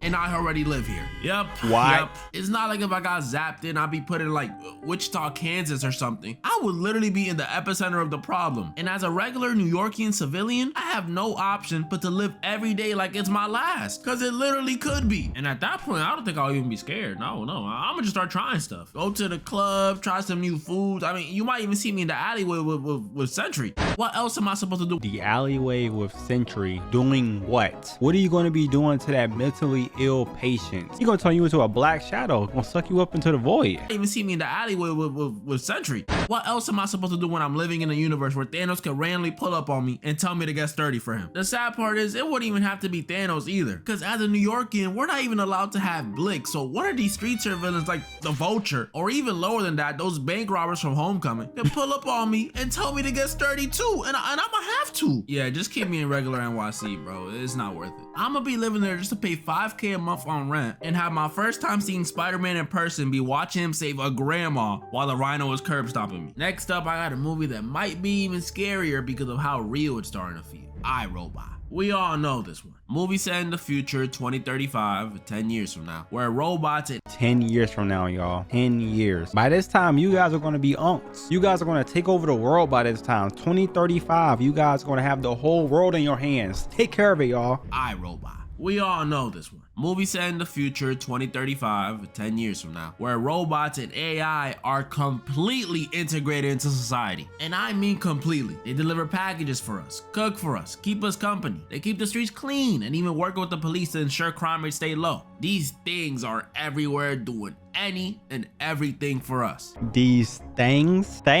See, that's the first problem right there. This is why they're gonna rebel. Y'all don't see them as real people. We made them to look like people, but we don't treat them like people. It makes no sense. It makes no sense, bro. These things are everywhere doing any and everything for us. Now, I know what you may be thinking. Robotic Hus? Just kidding. I know what you're thinking. Well, that doesn't sound so bad. Robots doing everything for us? That sounds great. That's wrong. This is terrifying. Because aside from the fact that these things doing everything for us would pretty much turn us into skillless people from WALL-E. These things constantly being around us is a danger in this world, because the people in this world like robots so much that they're convinced that they can't hurt humans. What? Bro, I know I'm not tripping. Am I tripping? Judging by the way people feel about AI right now, I refuse to believe in 10 years humans will be so comfortable with AI and robots and stuff to the point where they're comfortable not only living with them, but saying they can't commit crimes? What? Man, I've known my Siri for 10 plus years and I still don't trust her. You think I'm gonna trust this thing? She is listening to you. If y'all say like anime or like jeans, shoes, any of that stuff on your phone, I promise you, you're gonna get an ad for whatever you said out loud. It happens to me all the time. I typed in water, I got Dasani ads. I was confused. How the fuck they know I wanted water? I've known my Siri for 10 plus years and I still don't trust her. You think I'm gonna trust this thing? But that's how it is for some reason in this world. People trust and love these robots, so they pretty much get a get out of jail free card. And if you live here, that should be terrifying for you. Could you imagine how out of control this could get? If there's no police around, what would stop one of these tin cans from shooting some random dude down the block and throwing the smoking gun into my hand? And guess what the cops gonna say when they roll up? So I was telling Bobby the other day, he should get the donuts from... He's got a weapon!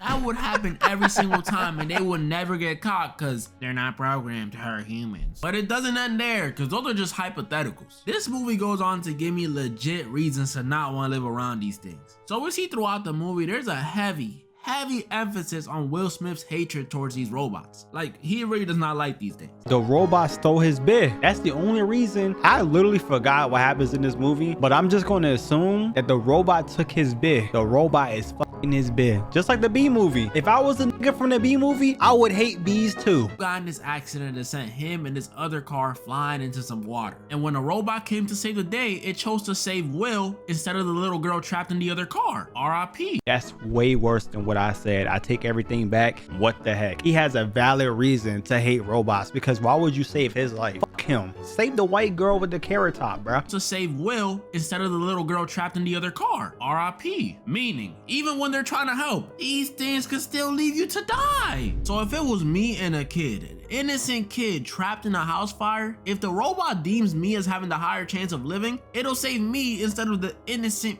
5-year-old child.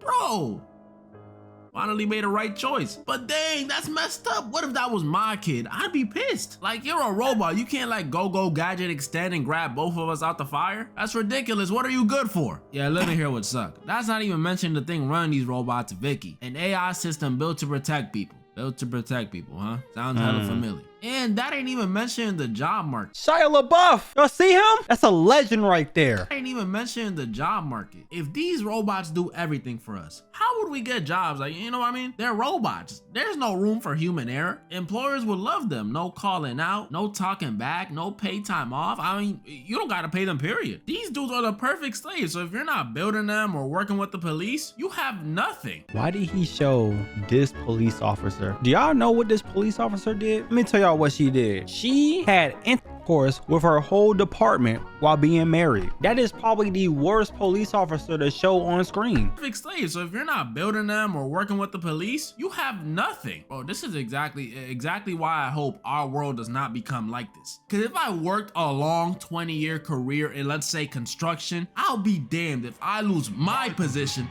to an oil drink. Screw loose having. Command listening. Say it. You want to say it. You want to say the hard R. I know you do. I know you do. Just say it, bro. Just say it. Another movie that scares me because I freaking know it, bro. I knew it. Clanker is the equivalent of saying the hard R. Y'all know what word I'm talking about. Y'all know. When robots rebel against us, I'm gonna understand. Y'all been calling them hard R's before they even got invented, for real. AI ain't been out that long and y'all already have a slur for robots and AIs, bro. Clanker. Another movie that scares me because it's realism stuff is 1984. This is one of them older films based on a book you might have read in school. Nah, who am I kidding? Y'all don't read. So I'll give you a rundown. Like I said, this movie is based on a book written in the 40s. So, you know, dark times, dark books. And in this world, society Society sucks. Everything's bleak, gray, and dull. Censorship and propaganda about some more constantly in people's faces. And worst of all, people are monitored 24/7. And this ain't like, oh, cameras on the street, phone activity. No. This is cameras on the street, cameras at your job, and even cameras at your crib. That's basically the same thing that's going on right now in real life. Y'all don't know this, but everything has a camera. Yeah, I'm one of those people, a conspiracy theorist. There's all types of stuff we don't know about. The webcams be watching you, everything be watching you. You're not safe. You're never, ever gonna get away from the government. Cameras at your crib, like a big TV in the middle of your apartment with some dude's face on it and just watches you. Like, pause? But it still doesn't end there. It gets worse, because this society in 1984 doesn't promote individuality even in the slightest bit. Any personal hobbies, drawing, writing, collecting, throw them out the window. You ain't allowed to do that. Any dreams, thoughts, or even memories, you're not allowed to do that either. I don't care how much you miss your grandma. Bro, you can't even have a shorty, because their whole motto is you should only love Big Brother. Big Brother? You can only love Big Brother? What about procreation? What about expanding the human race? All the things that matter, life, liberty, pursuit of happiness. That's our civil rights there, bro. I guess if you only can love Big Brother, you're always gonna have a companion near you because they're watching you at all times with a big ass face on the screen. But damn, Big Brother gonna watch me beat my shit. Bro, you can't even have a shorty because their whole motto is you should only love Big Brother. Do I gotta say it? Pause. And then even if you do try to do any of this stuff, you're kidnapped and tortured till you eventually lose all that individuality. This is so messed up. You know what this reminds me of? Y'all know that Boondocks clip, the Did I just catch you on the B shit? That's what it reminds me of. Now, after all that stuff I just told you, you honestly think I'd want to live here? Hell nah. I'll take Thanos snapping away my local Ock over this stuff. That's why all things going on in the world right now scare me. I don't want to drag in states to this level. I mean, the fact that I'm even making this video with, no issues means we ain't there yet. But we are definitely taking baby steps. Like, it's getting crazy out here. We got the Brits out here censoring Wikipedia, censoring Discord, censoring Spotify? Are we serious? We gonna make teenagers listen to Kids Bop in 2025? Even on Marvel Rivals, bro, they over here monitoring voice chats. Like, I got a warning the other day for just telling some dude to hop off. I mean, obviously I said it in a bit of a meaner way, but still, what is this? I literally got the same thing. All I said to the person was, you're a disgrace to life. That's all I said, bro. It's not like I said to end your life, to jump off a bridge. I just said he was a disgrace. Obviously I said it in a bit of a meaner way, but still, what is this? Even YouTube with this silly ID thing, like, bro, why can't we just keep it like the good old days where they monitored us without telling us? Why do I have to consent to it now? And now, before I get to the movie that I'd hate to live in the most, honorable mentions. High School Musical, constantly. Oh my gosh. I truly don't like this movie. I like Zac Efron. I like a lot of his other movies. High School Musical has to be the worst movie series of all time. I'm so sorry, bro. I just don't understand the premise of watching somebody sing in high school. That's not realistic. I didn't sing not one song in high school. High School Musical, constantly singing and dancing would just get old, especially because it's so random. Imagine you just trying to take a dump in the school bathroom and you have to rush out to go and sing We're All in This Together. And you didn't even get to wipe any of the Conjuring films. I don't even gotta explain this one. Nah, I'm just scary. I'm good. Secret Life of Pets, pretty self-explanatory too. And then The New War of the Worlds. Bro, the special thing about this one is not only do I think it's one of the worst ones to live in, but it's also just one of the worst movies. This movie is garbo. Like, the reason I wouldn't want to live here is not because of the aliens invading the planet, but because of the sheer embarrassment I would feel being a part of it. Imagine dying to one of these aliens and the only person around to react is Ice Cube over his monitor saying, "Damn!" And now, the movie I'd hate to live in the most.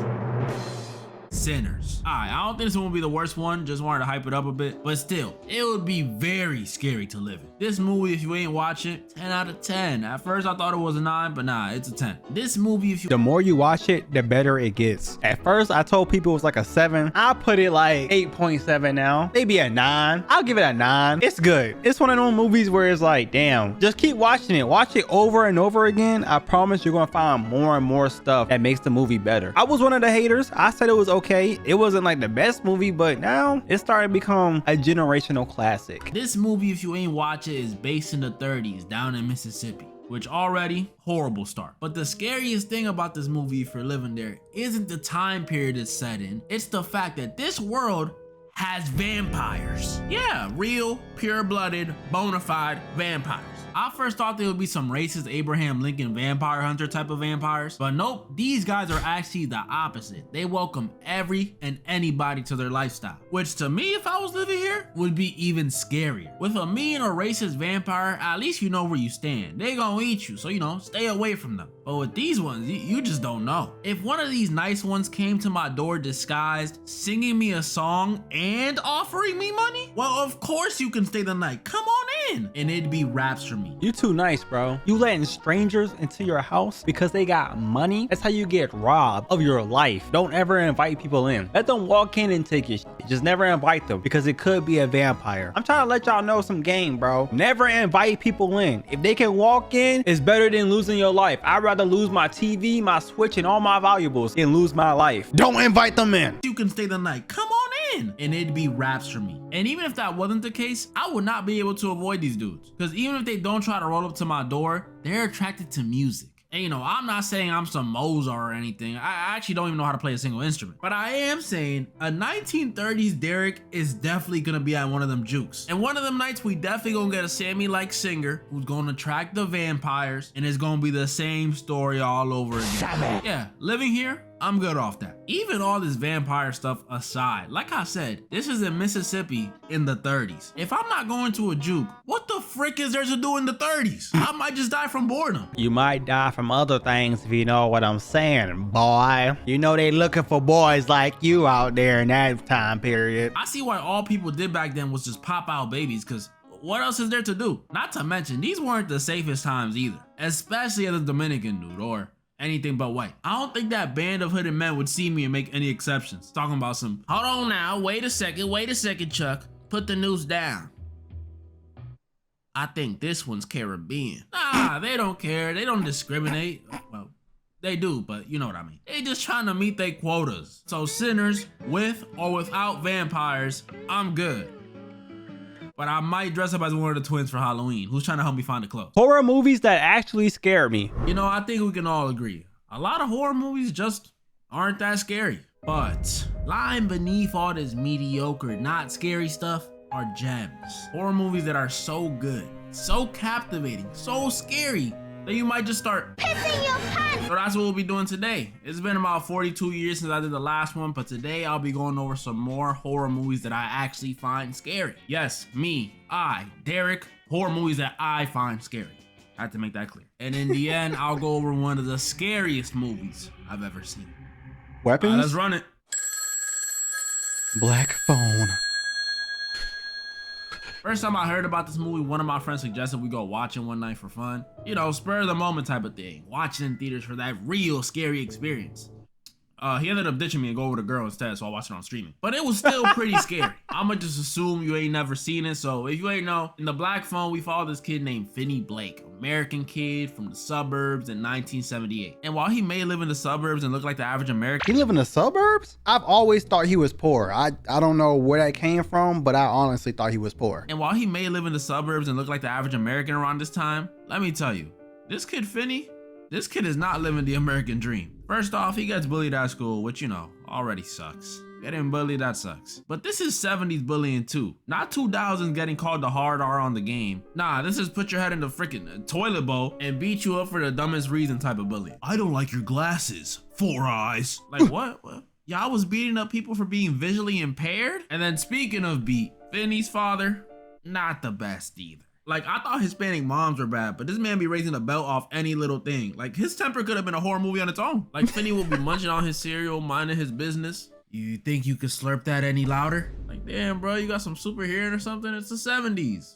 Let him enjoy his crunch logs in peace. Mind you, this is all only like 12 minutes into the movie, and I already felt bad for the kid. Dad beats you, born in the 70s. This dude's life is terrible. The 70s was that bad? What happened in the 70s, bruh? What good did the 70s do for us? The 70s might have been that bad. Dad beats you, born in the 70s. This dude's life is terrible. But to top it all off, just when you thought it couldn't get any worse for the kid, one day while he's walking home from school, Finney gets kidnapped And this is where the horror really starts. Cause the dude who kidnapped Finney is one of the strangest, one of the most just unsettling killers I've seen on screen. The Grabber, which not the best name, I'm not gonna lie to you. The Grabber, that can mean a lot of things, bro. But in this case, it's cause he be grabbing up kids from the street and murking them. That's right. And to me, this guy is by far the scariest part of the movie. Like for some horror movies, it's the atmosphere or the jump scares, but in The Black Phone, it's this guy. Cause yeah, we've seen all types of killers in these movies before, but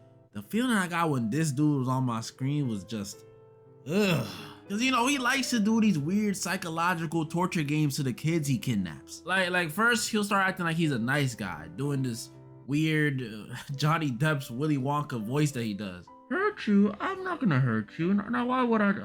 Do you want some soda? Let me get you some soda. I'm not even joking. That's actually how he sounds to me. Then he'll do these things to test the kids, like leave the basement door open. But if he catches you trying to sneak out of it, he'll beat you. Yeah, and according to him, for being a naughty boy, whatever that means. And that's really his whole goal while you trapped in his basement. This dude is just itching for you to be naughty. Bro, his masks have different expressions. I'm literally looking at the mask change each scene. Dude is just itching for you to be naughty. But the scariest thing about this dude to me is he's a smart killer. I noticed this while I was watching. As the movie goes on and Finney gets more advice from the dude's victims through the Black Phone, the movie eventually shows us how many victims the Grabber has. 5. And there's this one specific scene in the movie that shows all of them lined up. And that scene not only confirmed how smart this dude is to me, but it also added a whole new layer of fear. Because tell me why I'm looking at who he killed, right? And I noticed this dude started killing minorities. How did you pick that out, bro? I didn't even realize that, and I'm a minority. But it makes sense because who really cares about minorities, bro? You can take them away and nobody will bat an eye. That's just a crazy thing to realize. This dude started killing minorities. And I ain't saying it's okay when it was white kids. No, I'm not saying that. But you gotta put it in perspective. This is the 70s. You tell the cops back then a Mexican kid is missing, they just gonna be like, well, he probably went home. They might as well be gone with the wind in the 70s because the NBC ain't covering them. And I don't know about y'all, but to me, that's much scarier. A lot scarier. Cause that means this dude was smart enough to switch up his game plan to avoid getting caught. He was probably sitting in his room like, all right, next month I'll do white, black, white. Is that too much white? That junk is scary, y'all. I'm telling y'all. If it wasn't for him getting greedy and going after Finney, which led to his demise, a lame one at that, like how you gonna get pieced up by a preteen, bro? I'm telling you, this dude would have never gotten caught. He was playing meta. Orphan. But I had The Black Phone first for a reason. It's not even close to the scariest horror movie I've watched. A movie that's a bit closer though is Orphan. Like, Black Phone scares me because I imagine being a kid and running into that dude. But even as an adult, this one freaks me out. This movie is so good, I don't even want to hint at what it's about yet. I mean, obviously an orphan, but you know what I mean. So in Orphan, we followed this married couple, Kate and John. And even though these two definitely got it better than Finney over there, I mean, look at their crib. Life ain't perfect and stuff ain't always sweet, especially in marriage. And trust me, I would know.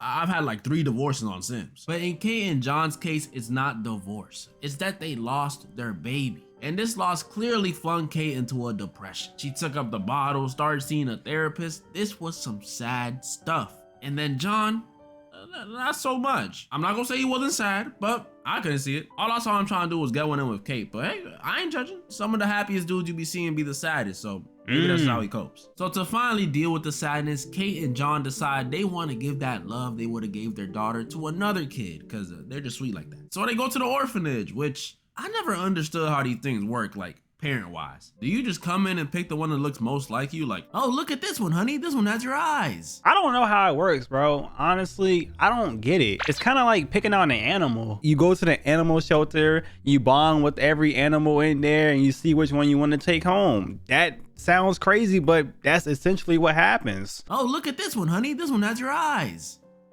Sorta? Or can you just adopt any kid, even if they're nothing like you? Because if that's the case, I know exactly what I'm doing. I'ma just line up all the kids and tell them to race. Fastest one coming home with me. You might take it out, buddy. And Kate and John must have been thinking the same thing I was. Because out of all the kids they could have picked from the orphanage, they chose the most gifted one. A little girl by the name Esther. And you've seen the title. You don't gotta play dumb. There is something wrong with this little girl. And before you say, no, it's not the fact that she dresses weird. Come on, y'all. She's just Russian. Her name is Esther. That's enough to tell me that you made a mistake by picking this kid. Esther, and she's talented? Hell no, I'm scared, bro. Look at her. She looked demonic. She has no soul in them eyes, bruh. No, it's not the fact that she dresses weird. Come on, y'all. She's just Russian. It's worse than that. Far worse, which is crazy because at first when you're watching it, Esther looks like the best daughter in the world. She's polite, she's smart, she learns ASL to talk with her, or not talk, with her new deaf sister. She's great. I mean, it's no Project LeBron, but this is still amazing stuff. Almost too amazing. The longer these two live with this little girl, the more cracks they start to see in this little perfect daughter image. Like, first thing we see is that she has a bit of a temper problem. This girl from school tried touching like the little ribbons around her neck and she just flipped out. Like, all right, maybe that's a Russian thing too. And then there's the scene where she walks in on Kate and John coping with their loss, if you get what I'm saying. And instead of being traumatized like a normal kid, she just stares? What? She watched them have sex? Is that what you're saying? Am I not picking up the pieces you're putting down? She watched two grown people get it on? How's she not traumatized by that? Instead of being traumatized like a normal kid, she just stares? What kind of? And that's not even the weirdest part about that one. Because after Kate saw that Esther saw them, you know, she feels the need to give Esther the birds and the bees talk. So she pulls up on her. Esther, when two people love each other very much, you know, they want to show they Yeah, I know they be. She was not expecting that. How old is she again? How she know about that already? Who taught her that? She's too advanced for her age. Each other very much. You know, they want to show they. Yeah, I know they be. She was not expecting that. And then the thing she did that just really took it over the top for me with this girl was that after Kate and John's son accidentally shot a pigeon while he was playing with a paintball gun, and I'm saying accidentally very loosely here because the dude literally aimed his sights in and shot. Then he want to be talking about, so I didn't mean to. Shut up. Esther pulls up on him and tells him he needs to take some accountability, which is facts. That's facts. By putting the bird out its misery. Oh my goodness, true. That's cold, but you are 9 years old. What are you talking about? But that's sign number one. When kids over here playing with dead animals or killing animals, that's how you know that they might turn into a psychopath. They might turn into a serial killer. That is sign number one. Oh my goodness, that's cold, but you are 9 years old. What are you talking about? And the kid Daniel obviously couldn't do it. Telling me to kill a pigeon? What are you talking about? But guess what? Esther does it. No hesitation or nothing, just bop. There is something wrong with this little girl. And Kate eventually realized something is up too. So she starts doing some digging, calls the orphanage to find out what's wrong. And see, if I was the parent, I'm calling too, but I would have just said, forget figuring out what's wrong. I would have just called up. Hello? Yeah, so mine just killed a pigeon. Y'all do refunds or? And Kate doing all this investigating actually made things worse. This is when things get scary. Because if you thought Esther's antics were bad before, you don't even know. Because remember, I told y'all, Esther is a smart girl. Very smart. So when she gets wind of Kate's plan to find out who or what she is from Sister Abigail, she decides to handle it in a very calm and tactful way. Nah, I'm just kidding. She kills her. Yeah, even with all them cracks from earlier, I did not think this 9-year-old was capable of murdering anyone, much less a nun. That's like double evil. And it doesn't even end there. Because after that, she only continues to do evil stuff. She destroys the memorial Kate made for the daughter they lost out of spite. She burns down the family treehouse to dispose of all the evidence. And this last thing she did had me genuinely scared. Y'all remember Kate and John's son, right? Daniel? Well, before Esther burned down the treehouse, Daniel saw her hide the evidence in the treehouse. But Esther saw that. So she pulls up in his sleep and tells him, if he says what he saw to anyone, she gonna pull up on him again and cut off his hairless balls. His balls?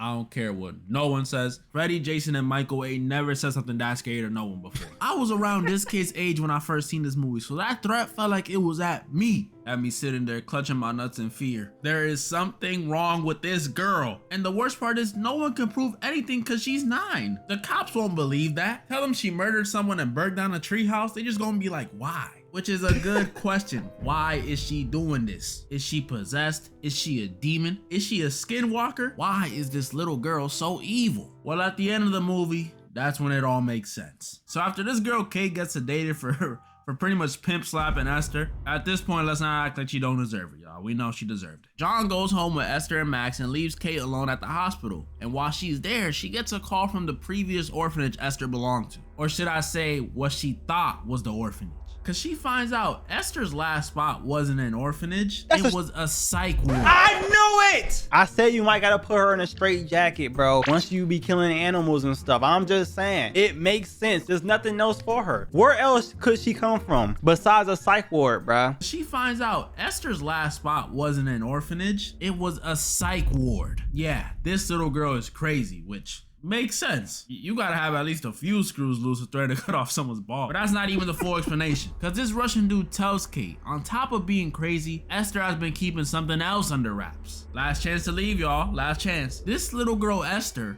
is not a little girl at all. It's a grown woman pretending to be a kid? Hey, yo, what the fuck? This is a crazy movie. How the hell does she look so young? But it makes sense because how does she know how to do all this? 9 years old doing the stuff that she did? That's damn near impossible, bro. This little girl, Esther, is not a little girl at all. She's a grown woman. Crazy. Apparently she looks like this because of some genetic dwarf thing, but my mind was blown when I first seen this. Like, this is some weird anime stuff. A middle-aged woman pretty much trapped in the body of a child? That must suck. You wouldn't even be able to do regular stuff. Like, imagine your friends trying to go to Six Flags and you can't get on anything but the kiddie rides because you're 35 in the body of a 7-year-old. That would be horrible, but that's how it is for Esther. But that still doesn't answer. Why would she go out her way to look even more childlike? Why is she trying to live with people? Well, the reason she did all this stuff, you know, get adopted, torment Kate, was for one reason. A twist again. The reason she did all this was because she wants John. What? I know she's really an adult, but this don't feel right. This whole thing from beginning to end was just Esther trying to get herself a man. And there's just so many things wrong with this. Like, you really thought this was the way to do it? Dressing up as a child? That pigtails and dress stuff might work in Japan or with billionaires, but not with a man who's trying to adopt you, bro. Come on, that's gross. And that's who it's the scariest for, at least in the end. Because remember, they went home without Kate. So when they get home, John has to deal with Esther, who he thinks is just a Russian kid he adopted, trying to riz him. This junk is gross. Oh my goodness. What the heck, bro? Nah, she's a sick fuck. Like, why would she think this would work? Russian kid he adopted, trying to riz him. This junk is gross. She over here talking about some, but you said you love me. Ugh, seeing someone get rejected is cringy enough, but seeing a father reject his daughter? Yuck. That's something I thought only dudes in Arkansas had to deal with. I don't want to see this. Messed up part is that dude John doesn't even figure out that she's been fooling him that whole time. I mean, maybe he did because he saw her without her makeup when she stabbed him to death, but I doubt it. He died? Rushes home after figuring out the news. I mean, obviously she's late. John is dead. But either way, Kate gotta be the realest chick I seen in a horror movie. Because when she was approaching the crib to park up and run inside, she said that and straight up crashed her car into her crib. That's some cool stuff. Could you imagine nothing was happening inside though? That would have been a little embarrassing. And this one pretty much concludes with Kate getting back for John and killing Esther by kicking her after she tried to pull a "don't let me die, mommy." And I know I just talked hella about this movie, but Orphan, it's still not close to being the scariest one. I'm sorry. A movie that is though is Barbarian. Yes. It seems like a simple plot. Airbnb, scary house, secrets inside the house we don't know about. No, this movie might be one of the scariest movies I've seen. Like, I'm not even capping. This one was actually suggested by one of you guys a little while ago. And let me tell you something about this movie. This movie is not only scary, but it's weird. Like, movies I thought were weird for type of weird. And that's actually what I was saving it for, but here it is. So this movie's about a girl named Tess who's staying at an Airbnb in Detroit. I ain't saying nothing. Except this Airbnb got some weird stuff going on in it. First of all, when this girl gets there, she finds out someone else was already staying there. A dude at that. And because of some event going on in the city, she has to stay with him. Oh, heck nah. See, I'm a dude and I'm sleeping amongst the rats before I even think about sharing a crib with literal Pennywise. What? What do you mean by Pennywise? Why did he say Pennywise? This is the actress for Pennywise? Oh, he's Pennywise. That dude, that's the Pennywise actor. He's fooled me my whole life. I see you. See, I'm a dude and I'm sleeping amongst the rats before I even think about sharing a crib with literal Pennywise. That's his actor, y'all. Look at him. But that was only the first thing, because later at night, the weird stuff continues. When Tess in the middle of the night hears a weird sound. And I mean weird. Sound like someone aggressively sucking a baby bottle. What the heck? But when she looks to see if it's the dude she's staying with, she sees he's asleep. What the heck is going on? And it only gets stranger. The next day, Tess goes outside and notices the neighborhood she's staying in is run down, like bad. I ain't saying nothing. After her job interview, people tell her she shouldn't even be on that side of town, that it's dangerous. And strangest of all, when Tess gets back to the crib and accidentally gets herself stuck in the basement, she finds a hidden room. Don't go. And in that hidden room, there's another room. And I don't know what happened in here, but it must have been some messed up stuff. Cause this room had a bucket, a stained mattress, a camera, and a bloody handprint. This is not good. Tess obviously panics, and luckily, at the same time, her roommate comes back. Convenient, huh? And she starts telling him, look, we gotta go. There's a bucket with boo-boo, a camera, and a bloody handprint in the basement. We gotta go. And it's a horror movie, so you know dumb stuff is like law. Tell me why this dude says, I should go check it out myself to be safe. Like, bro, me in real life, that's all you need to say. I'm not checking out anything. You saw a bloody handprint? That's all I needed to hear. We're going, girl. What you mean we about to check it out? I'm not checking out shit. Tell me why this dude says, I should go check it out myself to be safe. What you mean to be safe? If we just leave and call the cops, I think that's pretty safe. I don't know how Tess ain't think maybe this dude was behind it or something at this point. That's what I was thinking. There's a stranger in your crib. He shows up when you find the stuff and then he wants to go check it out himself. Come on, bruh. But I realized quickly I might have been wrong. Because after this dude goes downstairs and doesn't respond, Tess goes down there, which again is like, why would you go into the basement again? You knew this man for about 17 hours and you want to play Captain Save-A-Clown? That could have been my best friend and I still would have dipped. Like, I warned you, buddy. But when Tess goes down there to see what's going on with the dude, she discovers that in that hidden room with the room, there's a hidden passageway. See, at this point, I was like, Tess, if you go in there, you either top 5 dumbest people in horror movies or I'm the most heartless dude on the planet. Because why would you go in there? Chat, y'all going down there? Be honest, if I was down there, would y'all come down there and try to help me? I'm screaming. Ah! Chat, help! Help!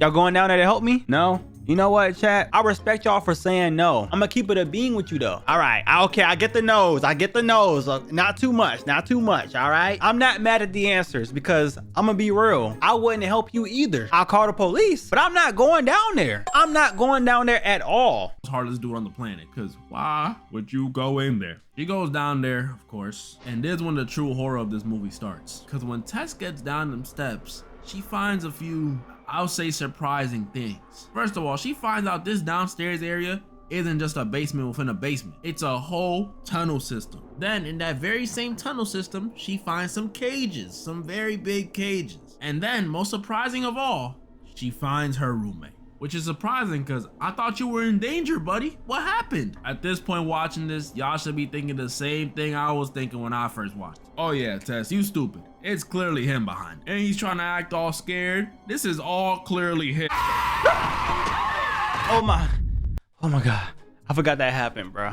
Oh my gosh, bro, that was scary. At this point, I did believe he was the one behind it. I don't even remember if he was or not. Me personally, I would have thought he was trolling. I'd have ran right back upstairs. Yes, you stupid. It's clearly him behind it. And he's trying to act all scared. This is all clearly him.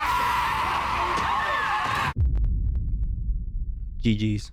Oh my. Out of nowhere from the tunnels came this giant naked lady that just straight up murked Keith. And I mean like really naked. Like I can't show y'all, but just know they was hanging 10. And this naked monster lady is by far the most disturbing part of this movie. Well, her and how she was made. Like, we don't see it immediately, but after she captures Tess, the actual owner of the house comes through and discovers the same tunnels. And that's when we see how scary this lady is. Because first of all, her speech, non-existent. Cave speak. And you may not find this scary, but I do. I don't want to be held hostage by someone who speaks like, speaking in oogas and boogas. Are you mad or excited? I can't tell. Then we find out they call her the mother, which you may be thinking, oh, why is that a big deal? Well, the reason they call her the mother is because she wants to be a mother so bad that she feeds the people she captures through baby bottles. Yeah, she's giving them milk. Where is the milk coming from? Where is the milk coming from? How is she producing milk? Feeds the people she captures through baby bottles.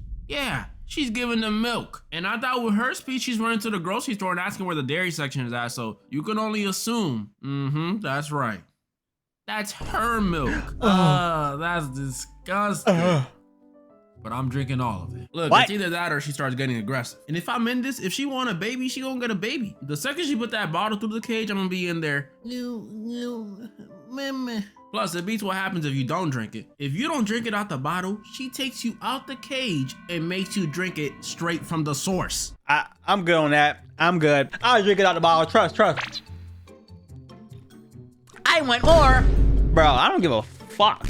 If I'm in this situation and she want to feed me milk, I'm deep throating the milk, y'all. You don't drink it out the bottle. She takes you out the cage and makes you drink it straight from the source. Which I don't even gotta explain why a giant naked cave lady giving you some mother's milk is both terrifying and disgusting. And I already know there's gonna be some of y'all in the comments saying, hear me out. No, bro, I'm not hearing you out. But like I said, y'all better not. How she was made was even scarier because she may look like the monster of this movie. I mean, she is, but there's a bigger monster behind all this. This guy. And it's okay to be confused. Just looks like a middle-aged dude, right? But this guy is actually a serial killer. Yup, and when I say this dude is sick, I mean he's sick. Because not only was he murking exclusively women on some Doma stuff, but he would have babies with these women. And after he would have babies with these women, he would have babies with those babies. You know, take it all in, take it all in. You disgusting sick fuck. I forgot about this part of the movie, bro. This sick, nasty little fucking man, bro. What? That's so nasty, bro. Mind you, he's forcing himself on these women and then forcing himself on the kids. People like him should get eviscerated. He would have babies with those babies. I know, take it all in, take it all in. And he did this over and over and over again until he made the mother, which explains the appearance, the strength, and the cave speak. Oh, the barbarian is a little bit on the special side of things. Incest babies are notorious for being special needs, so you could only assume why the barbarian is like that. The bitch can't speak, she can't do anything besides be strong and yell at people. Over again until he made the mother, which explains the appearance, the strength, and the cave speak. Yeah, this movie is sick. And now for the scariest movie of the video. It's no other than... Really? I got a lot of stuff I want to say about this movie. First, Warner Bros. Hope this is fair use. Now, before I even get to how I feel about it, you gotta know this movie is special. It's about missing kids like the Black Phone and directed by the dude who made Barbarian. And it shows, because this movie was probably the scariest experience I had in a movie theater ever. And I've seen a dude get jumped at the theaters before. If you ain't never seen it, this movie's about a small town where a classroom of kids go missing under mysterious circumstances. 17 kids all ran out their homes at 2:17 a.m. Yeah, 2 a.m., not 3. And all of them never to be seen again, except one. But the strange thing is, when they ran out, they all did this triangular pose, almost like a mix between T-posing and the Naruto run. And now the town and the parents are in an uproar, trying to figure out how or why this happened. And that's all y'all really need to know, because this first half is all it took for this movie to scare me. But I didn't know it was gonna be that scary when I was coming in. I came in thinking, scary schmary. But then about 5 minutes into the movie, when I seen that first kid run across the street with his arm stretched out, I wanna go home. I can't explain it. It wasn't a disturbing or scary killer. It wasn't spammy jump scares. It was just vibes. That's the best way I can explain it. This movie had scary vibes. Like, bro, this jump was so scary, it made me realize I might be on the spectrum. No, I'm serious. Because every time I felt tensions rising or stuff became too much for me, I was immediately rushing to cover my ears. I'm serious. I spent about 80% of the movie like that. Pack theater too, I ain't care. That's just how real it was. I ain't care about what the people around me thought. I was just trying to make it through. And that's what I think it was with this movie. Like, yeah, of course, there's also a mix of fear of the unknown, but I think the music of this movie, or even lack thereof sometimes, just built this tension. And it makes sense too. We all know horror movies aren't scary without their music. Like, you're not gonna be scared watching The Conjuring if it had freaking SpongeBob music in the back, like, nah, it just wouldn't be the same. Hear me out. If The Conjuring had SpongeBob music in the background, I still think it would be a little scary. I don't know why, but just think about hearing that, and then you turn around, like, bro, low key, that might be scary. That might be scary, bro. SpongeBob music in the back, like, nah, it just wouldn't be the same. And Weapons was really good at it. The music just made me feel like something was always about to happen. Like, there's this one scene early on in the movie where the teacher of the kids that went missing goes to visit the one kid that didn't go missing to, you know, figure out why he's the odd one out. But while she's posted up out there waiting to see something suspicious, she accidentally falls asleep. But that's not the scary part. The scary part is while she's asleep, the kid's house door opens. And when I tell y'all I've never been so scared to see a door in my life, I'm not trolling. Like, that jug had my heart racing. And then when we saw some lady come out that same door wielding some scissors and walking around like a crackhead, oh my goodness, I was in the theater, ears covered. Wake up, come on, wake up. I was so scared, my friend had to let me know to uncover my ears because I was yelling. And that was just the first half of the movie too. Even the reveal towards the end, spoiler warning, that it was actually the kid's witch aunt behind it all had me a little spooked. And not even because I'm scared of what she can do, I mean, low key, but it's cause look at her, look at those teeth. If this was the first scene they showed in the movie, I would have walked out immediately. Weapons wasn't scary. It was eerie, but not really scary. But Barbarian and Black Phone, I'll give it to you, bro. I'll give it to you. Other than that, man, if you want to see more stuff like this, let me know in the comments below. I'll see you guys next time. Peace. Scariest scenes in non-horror movies. You ever catch your heart beating a little too fast in a movie you really shouldn't be scared of? Well, that's what we're talking about today. Scariest scenes in non-horror movies. And yes, I'm finally back with horror content, so make sure you show some love on this video. The first scene is from the movie Enemy. Jake Gyllenhaal is looking for his lover. He's calling her name, and then this happens. Alan? That real? Fun fact, this was neither scripted nor CGI. This was just shot in the Australian countryside. All jokes aside, I think this scene is really effective because there was really no other scary scenes like this in the entire movie. So when we go from casual conversation between husband and wife and then casually seeing Australia's smallest spider, I say casually because when Jake Gyllenhaal sees it, it feels like he wasn't really as terrified as a normal person would be. If I seen a giant spider in a corner of my room, I'm passing out and I'm giving up on life, bro. Stuff like that shouldn't be happening to me, bro. That shouldn't be happening to nobody. I don't wish that on anybody, bro. Normal person would be. I mean, that's a fucking 8-foot tarantula in a room. I would have lost my shit if I seen that. That's what I'm saying. Watching the movie, I honestly started geeking out because I don't got arachnophobia, but imagining myself in that situation genuinely terrified me. Now, this next scene is for all the people that think they can beat a grizzly bear. In the movie Revenant, there's a scene where Leonardo DiCaprio is aimed in on some bear cubs until he hears some cracking behind him. Oh, hell no. I'm not gonna lie, the second he looked over and seen the bear charging up for a defensive tackle, like, he knew he was cooked. Because honestly, what can you do in that situation besides look up and say, wallahi, I'm finished? And it doesn't end there either. Oh my gosh. I know some of you guys are gonna call me a little autistic for thinking this, but a part of me thought I could beat a bear until I seen this scene. Yo, if you're a type of person that think you can beat a bear, you got problems. None of y'all are Superman, bro. A bear is fucking this up 9 times out of 10. You can get lucky, you know what I'm saying? Trip the bear or something and take his booty cheeks. I can't believe there's women out here that say they'd rather pick a bear than a man in the woods. Y'all are lying. I can't wait for the day one of y'all fuck around and find out. Part of me thought I could beat a bear until I seen this scene. I got so utterly humbled watching Leonardo DiCaprio get back shots from a 900-pound grizzly bear. Like, that should put the fear of God in my chest. Get up!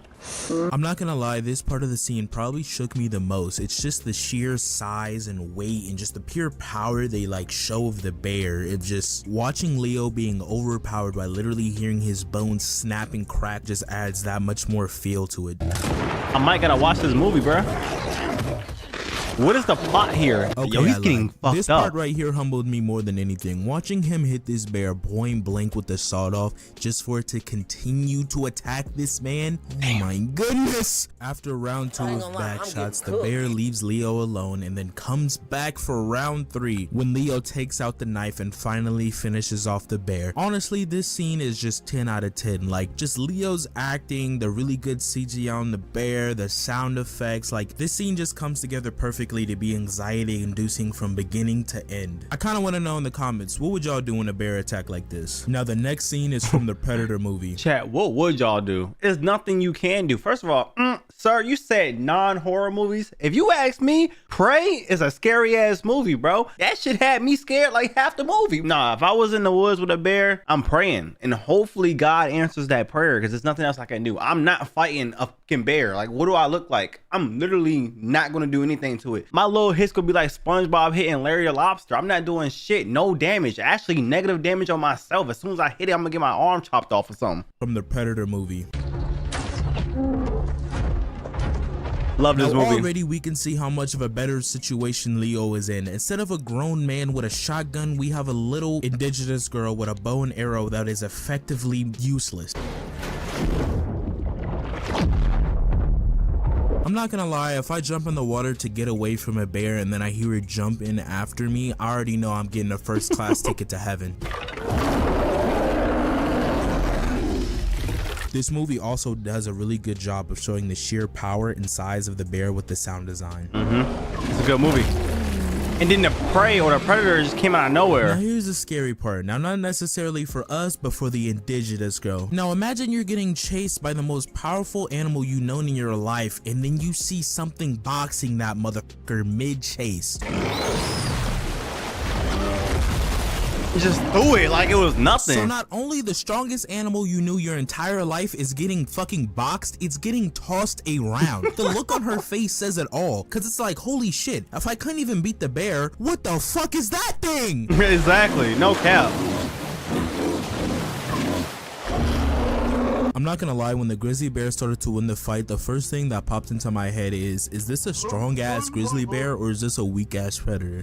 The question is, why she ain't run yet? As soon as they would have like started fighting, bro, I'd have been out of there. I'd have found a way out them sticks and stones, bro. I'm gone. Shout out to the actress, cause her facial expressions got me sold. This is the face you make after you just seen an invisible being stand right back up after getting attacked by a 900-pound grizzly bear. Damn. Holy shit. Did he just knock out a fucking grizzly bear in one punch? I'm not gonna lie, the coolness of it fades away when you realize, damn, he just knocked out a grizzly bear with his bare hands. Is he coming for me next? Sorry, I gotta run that punch back one more time. Oh my goodness. I heard a sound effect. I'm a slut for good sound design. You be having orgasms too? Oh, wonderful. And it drags at least 600 pounds of dead weight like it's nothing. Don't they rip it in half? Honestly, what do you even do in this situation? What do you tell the village? Yeah, guys, the bear we struggled with for a month and was killing all our men. Something invisible and like 6 feet tall killed it, dragged it, and held it above its body like it fucking weighed nothing. What are we doing? I thought they ripped it in half. But all jokes aside, the true horror in this scene really comes out when you put yourself in the character's shoe now and you just really realize how hopeless that situation is. Now, this next scene isn't as action-packed as the last two, but it's a master class in tension building. Talk to me. Any rain up your way? The hell's this green thing? I seen you was from Dallas. What business is it of yours? After this, I feel like the old man kind of knew, like, in the back of his head that this interaction wasn't gonna go the way he planned it was gonna go. Like, imagine just trying to strike up a friendly conversation and that motherfucker checks you for even asking where he's from. But that's what's so good about it. We as the viewer know that Anton is a murderer and that he very much might kill this old man. But from the perspective of the old man, he thinks this is just some weird guy kind of pressing him on some weird questions. It's the classic, the killer's behind you anxiety feel that just gets your heart pumping. What's the most you ever lost on a coin toss? The most you ever lost on a coin toss? Call it. I'm not gonna lie, after this, I would have shot Anton out of fear for my life. I can't call it for you. It wouldn't be fair. I didn't put nothing up. Yes, you did. Your You've life? been putting it up your whole life. You just didn't know it. There's no possible way after hearing that any normal person would not freak out. And it's just scary how many like blatant hints that What movie Anton is this? is throwing out there, that his whole life pins on this coin toss without even actually saying it, is just the cherry on top. It's like the director is reaching out and edging the audience as they watch this scene. Heads then. I might watch this. What is this? Well done. I just love how you can audibly hear the pressure relieve after he wins the coin toss. To me, the darkest and funniest part of this whole interaction is at the end where Anton tells him to keep it because it's his lucky quarter. I don't feel like the old man fully gets what he says, but I feel like once he makes this face at him, he kind of understands like, did I just almost die? Last but not least, we have the infamous tunnel scene from Willy Wonka and the Chocolate Factory. Oh, nah, bro. I don't know what it is about this movie gives me the creeps. It's like Monster House. I don't know what it is. This movie just gives me the creeps, bro. I'm getting goosebumps and shit hearing the sounds. When the Pingerman hitting a little too hard. Shout out to Go Gene Wilder first and foremost, but you have to wonder at this point if the candy you just ate was laced or not, because what the fuck? It goes from pitch black tunnel to complete LSD trip. I don't think I noticed that when I was younger, but I'm pretty sure I just watched a chicken explode. I have no clue why that scene is in there. I would be really questioning where the hell I was at if I go into the Chocolate Factory and I start seeing hallucinations of fucking chickens being cut up. I'm starting to feel slightly angry of how comfortable everyone is in this situation. Like, what the hell is going on? I'd have been tweaking. Y'all don't hear that? This part terrified me because I had no idea why he just started randomly yelling and started tweaking. I genuinely thought this whole boat was getting ready to crash and the movie was getting ready to end. This shit was genuinely unsettling for children to watch. Okay, and I kind of have a gripe with this scene, the special effects, which I don't know why they didn't get like a big fan in the studio or something, but that's the only thing that ruins this scene for me, is that you can obviously tell they're on a set and stationary, and yeah, it just kind of ruins the illusion. Oh, it looks like I got one more surprise scene, the crime scene that's gonna be left if you don't like and subscribe. I love you. Free Kanye. Yeah, free Kanye. What? Kanye's not in jail, is he? Is he?